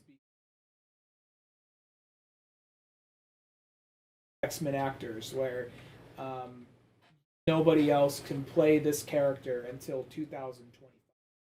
So that's why what little clues of characters we've been seeing of X-Men in the MCU have been recast of, like, you know, so it's Patrick Stewart playing Professor X again rather than a new Professor X. Or it is the guy from Quicksilver playing Quicksilver again for a couple episodes in WandaVision. You know what I mean? So that's the reason why we haven't got a brand new cast yet and all that stuff. They're already teasing X-Men, like She-Hulk. They already teased X-Men lightly. Yeah. So they're like on the computer and they're like on a click. Claws and bar fight, you know. So okay, you guys are already preparing us. So it's kind of one of those things where. So it was like, okay, there's 350 other X-Men you can choose from that haven't been in the movies. Well, let's be honest. Yeah, that's true. Who's going to have more longevity, Wolverine or Cannonball? Yeah, exactly. So, you know, I get it. But you know what I mean? Like, there's so many of them that like still never even got scratched the surface. But I kind of have a feeling that at the end of the day, you're just going to see like the top rankers, like Psylocke and Wolverine. And it's not saying that that's not cool and everything like that, but like I feel like it is going to get overshown some other characters. I'm not going to lie. I mean, I know there is so many X-Men characters out there. At the exact same time, though, I am working my way through like the late 80s, early 90s X-Men run right. Chris Claremont, Jim Lee, Mark Silvestri, I forgot his name. And right there's some cool characters in there that I'm like, I'd like to see this character, and I know of this character, but I've yet to see him in a movie. There are other characters like I get why he's not in a movie yet, So there's so many. I get it, but at the exact same time, I mean, I'm pretty sure. I mean, they've been kind of vague about what they already said. We're gonna have a new. We're gonna have our next like phase over here. We're not gonna say what all these movies are, but this one's Fantastic Four. The last two at the end are Avengers, and that's probably gonna reboot shit. Who knows? Yeah. No, as I said, they'll figure out something. Hopefully, and they'll get there and so on. Hopefully, X-Men will get at least its. Hopefully, X-Men will, in a sense, get its own sort of like series to kind of go along with it, not just like sort of combined into everything. Mm-hmm. Oh, I'm also they'll probably have they'll have the main X-Men the main X-Men movies, and they're like, here's the Excalibur show for Disney Plus or whatever. Yeah, that will probably be for sure. They'll do something like that, like the Excalibur and all like the Canadian group and all that stuff. like Omega Force or whatever. Yeah. It is. I feel bad for them, like, I remember there was back when I was reading Brian Michael Bendis' New Avengers, like the Omega Force is here, and then all of a sudden they're just wiped out, like at the beginning of it, like poor Canadians. Yeah, I know. Should have brought your hockey sticks. Yeah, wrong type of game, I guess. But yeah, no, it'll be interesting to see how it is. You know, what I mean, and maybe one of these days somebody will figure out how to deal with all the old stuff as far as putting it up in either live action / animated version. I think we can get there. I mean, I honestly think that you just have to have the right presentation for it, because sometimes you have to. People just don't give a shit. Like, no, you guys didn't do a good job of like presenting it, or didn't do a good job of it, marketing it, or whatever. Or didn't give it enough time. So sometimes I feel that's sort of it too. It's like sort of like I look at once again the John Carter one, you know, just to kind of wrap everything back to sort of that, and is that I feel like that one, if they just could have said like, okay, maybe the first one didn't make the money we want, just keep making the movies. Like, I know that's a tough one to tell somebody. I know you just lost $70 million, but you know what? Give me another $70 million, and I think we're going to get something out of this. Well, my question is it always, like, because people, that's the thing about directing, about directors or whatever, because they always have the thing about, like, ooh, you fucked up. This movie didn't do so good. Like, all right, well, okay, my movie didn't do so good. Okay, how many mandates did I have from you guys? Now, I mean, granted, this is all speculation. Yeah. I have no idea what the guy went through. But, like, how many mandates did I have to do? How much sequel baiting did I have to do? How many things did you guys twist around and turn on me? And also, whose idea was it to call the movie John Carter? Maybe it was his, I don't know. Yeah. But whose idea was it to present it the way you did, and now we're stuck with this thing? All right, that's sometimes the thing. Yeah. You hear so many stories about, like, the director being forced to do X, Y, and Z, and from the studio, and then when he tries to make the movie, they just try and pin all the negative things on him. Yeah, exactly. Well, I mean, at the end of the day, too, I think what they should do is just look at the movie and go, like, don't question it by how much money it made, because that's the thing. Sometimes people judge a movie by, like, they almost rate a movie by how much money it made. Like, so if it doesn't, it could be a crap movie, but if it makes a ton of money, oh man, it was a great movie, and vice versa. Yeah. And then, like, John Carter just like, look at that. It's like, it's a real solid flick. It's technically better than a lot of other movies that come out, or, you know, especially in, like, that kind of sci-fi, adventure, fantasy genre. It's better than a lot of those other ones, like, in, like, that 20-year span. Like, but they're just looking at the budget-wise and just that kind of thing. And, I mean, I know Disney kind of spent some money on a handful of movies that just didn't kind of pander out at the same time. I don't really know how Lone Ranger didn't make money, because I remember that movie just felt like that theater was just filled to the brim with, like, I think it was one of those movies that did good for the first I think it's just like week, yeah, and then word of mouth. Yeah, kind of put it down. Maybe that was even how John Carter went too. I just think John Carter people just didn't show up though. I think that was just theater was half full when I saw it opening day. So. Yeah, it was just well, that's still pretty good though. I mean, like, gosh, there's movies that like have like 10 people that are in the theater opening day and they still have sequels. So granted, they're not made for nearly as much. So there's a difference, but. Yeah, who knows? It's just any number of things by this point. It's just, I think if it's an old franchise and something that kind of comes in waves, other than something like Batman that's been here the whole time, you know. I know that there's another Princess of Mars movie out there that came out like in 2009. I know there's like a straight to yeah, it's sci-fi channel looking one. Yeah, that's the one. I never watched it, but I saw like I look at the reviews and a lot people are like, you know, it's actually pretty good. I mean, if you get past it being kind of hokey, like. I saw like I saw it on a like on the shelf at Blockbuster. Yeah. So.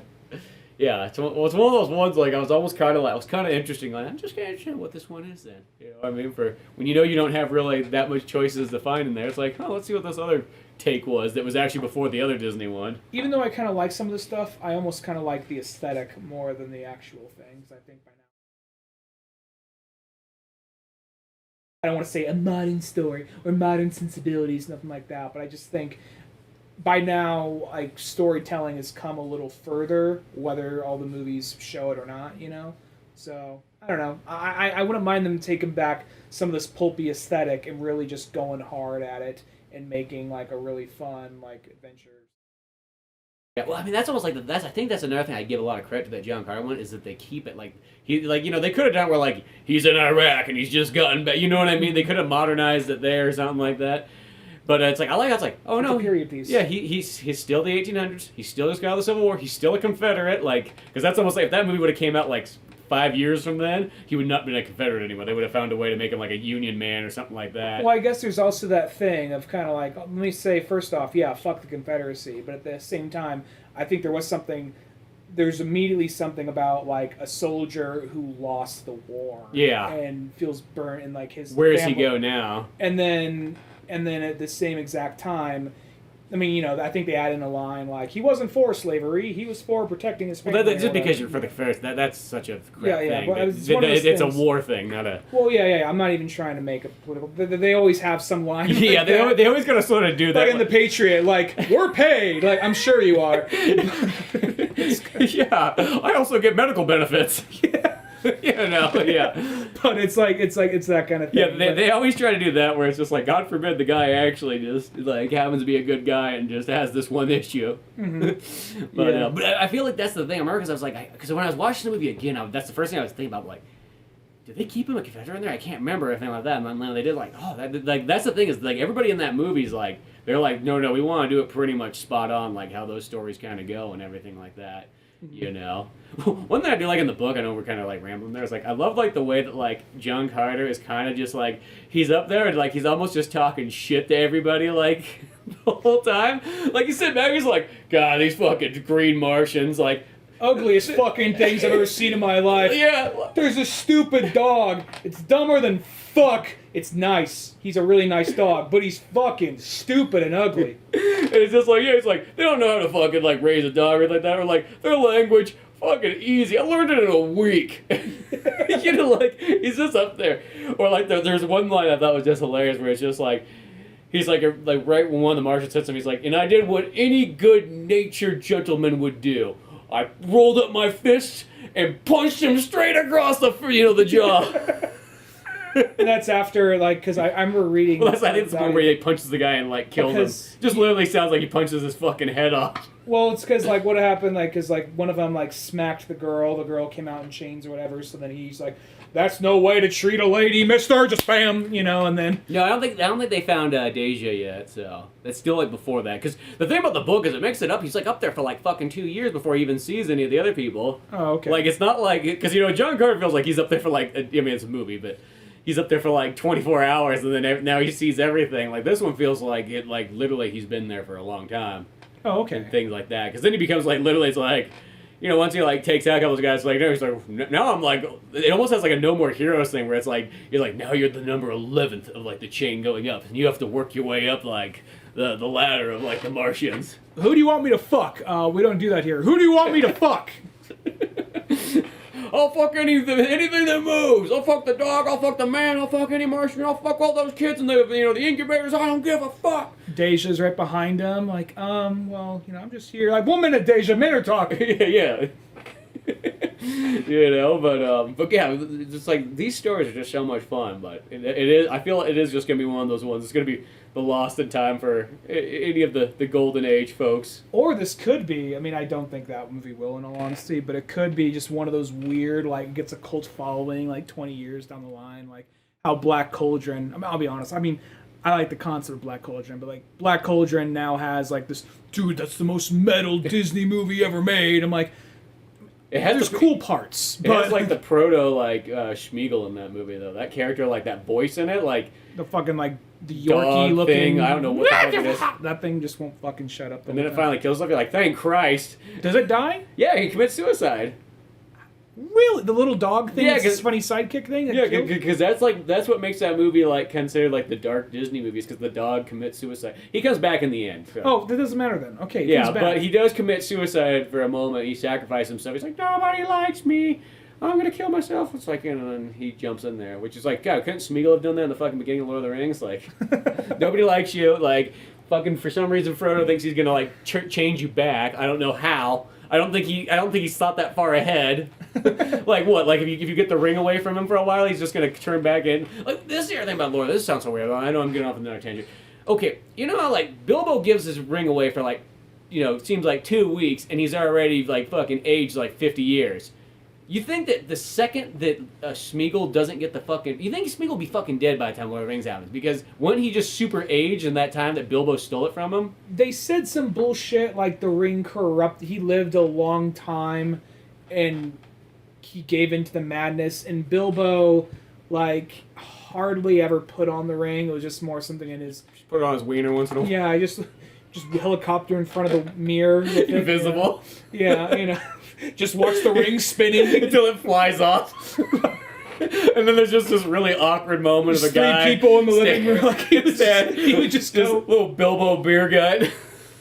It would be like that thing, like, because he didn't like all his neighbors, so he would just, like, go Winnie the Pooh it, just put the ring on his cock, and just be, like, helicoptering, like, 3 feet away from their face, and just be like, what? And like, where's Bilbo? Oh, he's supposed to be here. Does anybody else smell like, like, nut? Does anybody else, like, have, like a really sweaty, smell? Like, really sweaty nut? Just flies off, like, oh shit, just runs off, and goes, where the fuck did he come from? Yeah, it's just one of those ones. There's like some of those things in there. I know that like that's probably that one where it's like somebody kind of wrote that in there later on. Like, oh well, we'll explain. Yeah, they wrote that part in there later on. Not that much. Tolkien, you know what? This is really fucking missing something. J.R.R. Tolkien wrote this like in between the Lord of the Rings and Hobbit book. With Tolkien's like narration taking up like 5 pages about. As his manhood gracefully circled itself across and across, mere inches from Gobblegulp's face. Though it cannot be seen, the wind and odor can be felt and smelt. One of those things like that. But yeah, I don't know. I can't remember how that got to there from. I think long term. I think there's some like magic bullshit that he was so twisted and corrupted by the ring and. Made it so he was alive all these years because he was also a hobbit. So well, that's what I mean. It's like he is a hobbit, so it's not like he's some mystical being or anything like that. But I also think it was one of those things like he wrote The Hobbit, and it was just like, oh, he found a ring that makes him invisible. Cool. And yeah, that's how I think it is. Because in The Hobbit, that's how it sort of feels. And then later on, it's like, shit, I can do something with this 20 years later. And then like he's like, dude, do another one. All right, you know that one like little MacGuffin he found like in a cave. That thing is going to destroy the world. What? Yeah, you didn't see that shit coming, did you? Yeah, exactly. How many books can you do? 1 more? No, 3 more. And be way fucking longer, too. Yeah, exactly. Brace yourself for some shit. But yeah. See, well, I feel like this sounds weird, but I think stuff like Lord of the Rings made people think like, oh shit, we could do old shit. That worked out, right? Yeah. I also feel like... What you want? Let's turn on the light. I also feel like podcast until like you can't see yourself anymore. I also feel like though sometimes people look at the wrong aspect of that because medieval shit was popular for like the 2000s for a minute, but there's so many like failed attempts. And Lord of the Rings is the only one that really kind of like. Well, Gladiator was the other big one too. I guess if you're going sword and sandals type shit. If you're kind of, I mean, I know it's not fantasy, but that's in I guess similar. I feel like. That's kind of like a similar audience kind of thing. Like if you like this, you probably would like that. Kind of. I could see that there being some crossover. Like I could see a dude who never cracked open a history book, loving Gladiator, offing at Lord of the Rings. Yeah. But then the guy who loves Lord of the Rings is also gonna love Gladiator. Well, because it's like the one thing too is like I know that like generally a lot of people that are really into like war type stuff and like. That's why they said that, like, it was funny because in this one book they were talking about, like, it was, like, the early days in Dungeons & Dragons. They're like, the funny thing was, it was, like, there was 2 types of people that were the Dungeons & Dragons in the 70s, like, the really early 70s. And they're like, it was war veterans and really nerdy kids. Because they both like that same type of tactile, like, warfare type thing. So that's why I feel like, that's why a lot of times you'll see a guy who seems like a really, like, just manly man kind of guy and something like that, but then he really likes fantasy shit, like... Yeah, no, I know a couple people like that, definitely. But there is that aspect of just having that, I don't know, escapism, but I guess incorporating your own experience into it is, I guess where that comes from, to some extent. Yeah. Maybe. I don't know, maybe that's kind of a reach. I know they weren't fighting orcs in Iraq or any shit like that. Maybe in their mind they were. Yeah, depending on the... That's how I get through it. Confederate flag over his bed? Oh, okay. I picture them as orcs. And then it's not so bad. Yeah. Makes it way easier for me. Well, that's one thing because I was watching through Lord of the Rings and The Hobbit again, so like that, I'm like, boy, they really paint the orcs really bad in this, because you see orcs in other stories, and the orcs are just regular people just trying to do their own life, and in this one, it's just like, they're filthy demon orcs, kill them all, you've got to. Did anybody ever ask what the orcs wanted? No, God, no, we're not going to ask them what they want. I do think that by this point we have, because what was that movie? That was movie Bright, where it was suddenly trying to like say, like, oh, the orcs are the orcs were like did something bad in history, and now they're all forever painted with that brush or whatever. You know, the movie wasn't that good, but I'm like, that's kind of an interesting. Yeah, it was okay. Yeah, you know, but it was one of those movies I felt like if it was a theater movie, it probably would have been really good. Just felt like it was missing that extra bit of budget. But it was also I'm just thinking about like. Yeah, they always now. I think by now they've kind of gone out of their way and like. Well, because like in Warcraft, the orcs are like looked upon as I mean, I'll be honest. I don't really keep up with a lot of news. Not much into fantasy. The only fantasy, like, all right, I like Lord of the Rings. I don't really keep up with all the lore. I liked it a lot more when I first saw it in high school. I still like it, but it's not. I don't feel the need to watch the Amazon Prime show just because. I don't know that one like it's weird because I was in the big Lord of the Rings marathon and I went through Lord of the Rings, went through the Hobbits, which I will actually say I think I like the Hobbit ones way more than the Lord of the Rings. Oh wow. Well, they just got more adventure in it. Like, you know what I'm talking about, the adventure part? The Hobbit one's got a lot of adventure in it. And they don't have as much Smeagol in it. Lord of the Rings also splits up, and it's like, first one, it's like one group, they all hang out together, and they all split up at the end, and then after that, there's like 7 or 6 different like plot points. What's this guy doing? What's that guy doing? It's still good in Lord of the Rings. I think it's just, sounds weird, it's almost like, I think it's better in The Hobbit because it's like, you just have one Hobbit, in a sense. Sounds weird instead of having like it's almost like Frodo because Frodo's just always kind of bitching the whole time like, and it's like I'm looking at like fucking Bilbo. I'm like Bilbo's got the fucking ring on for like 5 hours and he's not complaining. He's not like, oh Sam, it's such a burden to carry it. Oh Mr. Frodo, how about I carry it? No, you don't carry it. It's mine. Oh Mr. Frodo, you look like a little bitch right now. So. Well, I do think it's kind of funny. And then there's not as much fucking Smeagol. Oh. Well, I do think it's kind of funny how like Gollum or Smeagol is just basically. Like the crackhead they're bringing along with them. And they just like, we just got to give him a second chance, Sam. Yeah. No, fuck him, Mr. Frodo. Fuck him up his ass. I don't want him on our adventure. It's just between you and me in the ring. We don't need some fucking crackhead tagging along. Like, don't hurt. He just like cuddles them like, don't say that. You're sensitive here, Sam. Just look at this face. Don't you feel sorry for it? And then like, he just like, oh, fuck it. You know, because I feel like the whole time Samwise is like the guy who's being nice and understanding towards everything except for Smeagol. You know, so it's kind of like, you know, he's just one of those guys like, AA meetings are just for the weak, you know? Like, he has like this, like, he's just like, if you're not straight edge, then you're a bitch. I almost want to see like a live act or a new kind of modern movie where it literally is just 2 guys that have to go and take something somewhere, but it's like they get this crackhead guy that literally is what's leading them. You know what? Wouldn't it be interesting if they do like a big long American road trip movie and you could have all the major like no point is there like a swarm of orcs coming in, but it could be like some kind of modern day American crime film where like the Lord of the Rings backdrop theme. Well, that's the thing. Just model it, kind of like base the story, kind of like these major plot points is where they bump into this gangster or this person. They have to cut through here or something like that. And see how long before someone says, dude, is this a non-fantasy version of Lord of the Rings? You know, it's kind of like when you watch Oh Brother, Where Art Thou? It takes a minute to realize, oh, this is the fucking Odyssey. You know, like, do that with Lord of the Rings just to see how long. Don't say anything about, we took a lot of inspiration from Lord of the Rings. No. You tell all the actors, like, do you say anything, you'll be fucking killed. You know, just be like, just film this movie, this big, long epic. Like, you could maybe condense it all into one movie. Well, because I even feel Lord of the Rings, like, I mean, not saying that, like, it needs to be, because I do like the extended cuts, but like the whole story could fit in one 3-hour movie. It could be like one big 2.5 hour like road trip movie where they got to get this thing from here to there and see how long before people realize, and don't make it over the top, make it like a very very like grounded, like I just like the idea, just like, yeah, you just have, you have 4, teenagers hanging out, hobbits, and then some old guy comes by and tells them that, hey, you gotta take your grandpa's, whatever, to the other city to fucking, from New York to California or something like that. Something like, yeah, exactly. Oh, and by the way, in Pittsburgh, we're going to meet up with in Pittsburgh, we're going to meet up with, with an old truck driver, Yeah. Who's going to guide the way. An old truck driver, a pretty boy, and, this blue-collar guy.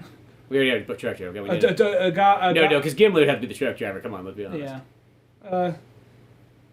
Dwarf who used to do porn. I don't know. You got to give him some fucked up backstory. Yeah, something like that. So, I'm just trying to bring it into the crime thing somehow. But yeah, no, it's like they're moving a kilo or I don't know, kilo. I don't know. They're moving something across. Yeah. And it would make perfect sense for like Mordor to be Los Angeles or something like that. You literally take. Your grandpa had this suitcase that needs to be delivered. We don't know what's in it yet, like one of those kind of things. Yeah, exactly. Yeah, that. And the suitcase, people know what's, I don't know, people when they're around it, they get more erratic and more angry or something like that. But along the way, they find a crackhead. Yeah. I know what this shit is! Yeah. I just love the idea, just like in real life, this crackhead's leading. Because think about you think about that in real life. Could you imagine just be like, okay, we got this crackhead guy to give us fucking directions? That's almost like the same thing it is in Lord of the Rings. Like, you trust this guy? He's made a lot of mistakes. Like Tyrone Biggums from Chappelle's Show. Just leading these poor fucking teenagers. Yeah, sure. Let's see where this goes. Sometimes when I watch Lord of the Rings, though, too, I also kind of go, I feel like Jared Tolkien's like, when he has the four hobbits up there, he's like, see, you fucking nerds, that's you in the story. Fucking nerds, go to war. I went to World War I. Well, that's even kind of funny going back to, it's like, with the thing about criticizing your audience even, like Evangelion, to extend as much as it is about robots and action and, sure, there's a psychological thing. It's ultimately about, get out of the house, you fucking nerd. Yeah, go fucking meet someone, meet a girl. Quit watching anime all the fucking time. That's really what the thing's saying. Even so much at the end, we're jumping into a perfect world where he has, a job and he's married to a girl, or he's at least with a girl. It's like, yeah, moving on. Yes. Off to work. No, I'm in a suit. That's always just things funny, because that's what when I was watching Lord of the Rings all the time, I'm like, that's literally what they said, hey, you fucking nerds. He's like, no, you're not Aragorn, no, you're not Legolas or Gimli or anybody else, you're not even Boromir, no, you're the fucking Hobbit. It is kind of like that. It's just I know, you wish you could be Gimli, you wish you could be yeah. Strider, but no. Here's some cake. Yeah, exactly. Some elven bread. Maybe you can go make friends with the tree. Yeah, exactly. If you're lucky, It wasn't because we're just here's the two nerds. There's it's Frodo and Sam. It's kind of the skinny nerd and the fat nerd, and then there's the two stoner nerds that hang out too, just because they like to play N64 and everything like that. They're not really into anime, but boy, they love the colors when they smoke that weed. Pretty much, yeah. They gotta take it across, and there's gotta be, there's gotta be, some kind of mobster that's those the death wraiths or whatever, looking around, some mobsters looking around for him. Yeah. And oh shit, those are the guys back from the day. Take this shit and run. There's some things you have to do away with. You have to do away with the invisibility cloak. Well, yeah, you got no magic or anything like that. Well, the thing too is you can just focus on the core characters. You don't. Yeah. Even though you should have, I don't know, I think one of the funniest, plot lines that's also sort of sad is I love how much, Boromir and Faramir's dad, how much he hates Faramir so much, especially because the extended cut, adds, an extra, 35 minutes of, father, hating son scenes in there. I like that, you just, in that little, that little kind of, usually I make it look like a little explosion kind of thing on the box, featuring just, featuring 15 minutes of father-hating son action. The action, if you buy the action figure play set, it's just the father pointing with an angry look, and Faramir with his head down. Because if you have that scene, with Boromir's dead body in the background. There's that one part where Faramir's talking, he's to his dad, he's just I'm gonna go out, I'm just gonna make it right, I know you don't like me, Dad, I know he's having a moment, and then behind it, he just starts visualizing Boromir, oh, the good son has come. Dad, I'm trying to fucking say shit right here. Like, no, get out of my face. The good son died. I'll be stuck with you. Like, Dad, I'm doing everything for you. Yeah, fucking right. Well, it's also the thing of just the greatest death in cinema history, which is he gets caught on fire, and it's not enough to get caught on fire. He's running down the world's poured longest... fucking gasoline on himself beforehand, too, to top it off. Running down the world's longest fucking hallway. To the longest fucking drop. Then not even the longest hallway. It's a long-ass, like, plateau yard, and he feels the need to run off that, then jump and fall. And we don't even have to dignify, like, to show him up close. It's all just distant shot of just this flaming person just falling off this thing like, on to more important things. I remember when I seen that in theaters the first time, laughing so hard. I think it was me and Cisco. We laughed for like 10 minutes. I remember RJ like leans over, he's like, dude, it's not that funny, guys. Come on, it's like kind of was. I could not. Like, I'd probably just look like a maniac because I just could not. It was like one of those ones where like you're watching a movie and then you're like. Start fucking busting up again. Like, you just think about it, you like look at your friend, you look at Cisco, you both think, just both nod and just start busting up again. It just could not stop. I was like, that's like one of the best ones or something like that. Dude, I do like the idea though of just the Lord of the Rings, just undertone story. Well, that's like that thing you can do with so many things is just undertone. You know, you take the core concept stuff. I mean, people do it all the time, obviously, with like Shakespeare stuff and so on like that, but. Like, put that there and fill your other characters over the top, but... Like, yeah, we made, like, some Academy Award-winning movie comes out about, like, adoption, bonding, and all this kind of stuff, and coming from two different worlds. Wins a bunch of Oscars and all that. I'm like, well, what was the main inspiration from this movie? I was waiting until the press tour was over to say this. I already got the award, so here it is. Encino Man. Encino Man. We wanted to make a dramatic, non-caveman version of Encino Man. And guess what? I got an Academy Award. So here we are. Yeah, exactly. Guess what the Pauly Shore character was. Yeah. Well, it's like that thing you almost could, because it's like you could just take something else and like... It's almost like a good like challenge. It's like, okay, you gotta take almost like something a completely different genre, but then it's almost like you take a weird comedy and change it into like a hard drama, or vice versa, or even. Yeah. Even though I feel going comedy is almost easier than going like hard drama from a comedy. But that'd be interesting though, hard comedy to drama. That'd be interesting. Yeah. Yeah. Like, huh. Like take an American Pie and then you have to convert it into like a hard drama. What's the Charlie Chaplin movie where they're stuck like in a snowy house and they're stuck in a cabin? The like, Great Skate Down. They eat a shoe at some point. Yeah, no, I know what you're talking about. Do the horror version of that. Yeah, exactly. The hard like A24 horror movie, Yeah. So at some point, someone's resorting to eating his own hand. Like shit gets really fucked up. Still somehow keep some of those Charlie Sheen like Pratt moments in there. Whoa! But then they turn it like real dark and like holy shit. Slips and like someone falls on a knife and just yeah. And it's not a slow death. He's pulling it out. He's like for like bleeding out for like 5 minutes in the movie. Cuts to a wide shot of like the house in the snow, no music. Yeah. Like, it must be over. Oh, there's another 45 minutes? Yeah. Yeah, there's so much fun stuff you can do, but yeah, that's probably a good place to wrap it up, or else I feel like we can go today. Like a podcast, I feel that mutated into like multiple episodes in one. I don't even know how long it's been going on. I know because you don't have the timer on your side. Yeah, we'll find out though. But yeah, beyond all that good stuff, go to oldmanorange.com for more podcasts. I'm Spencer Scott Holmes. And I'm Ryan Donegan. Hey, we'll see you some other time. Later, folks.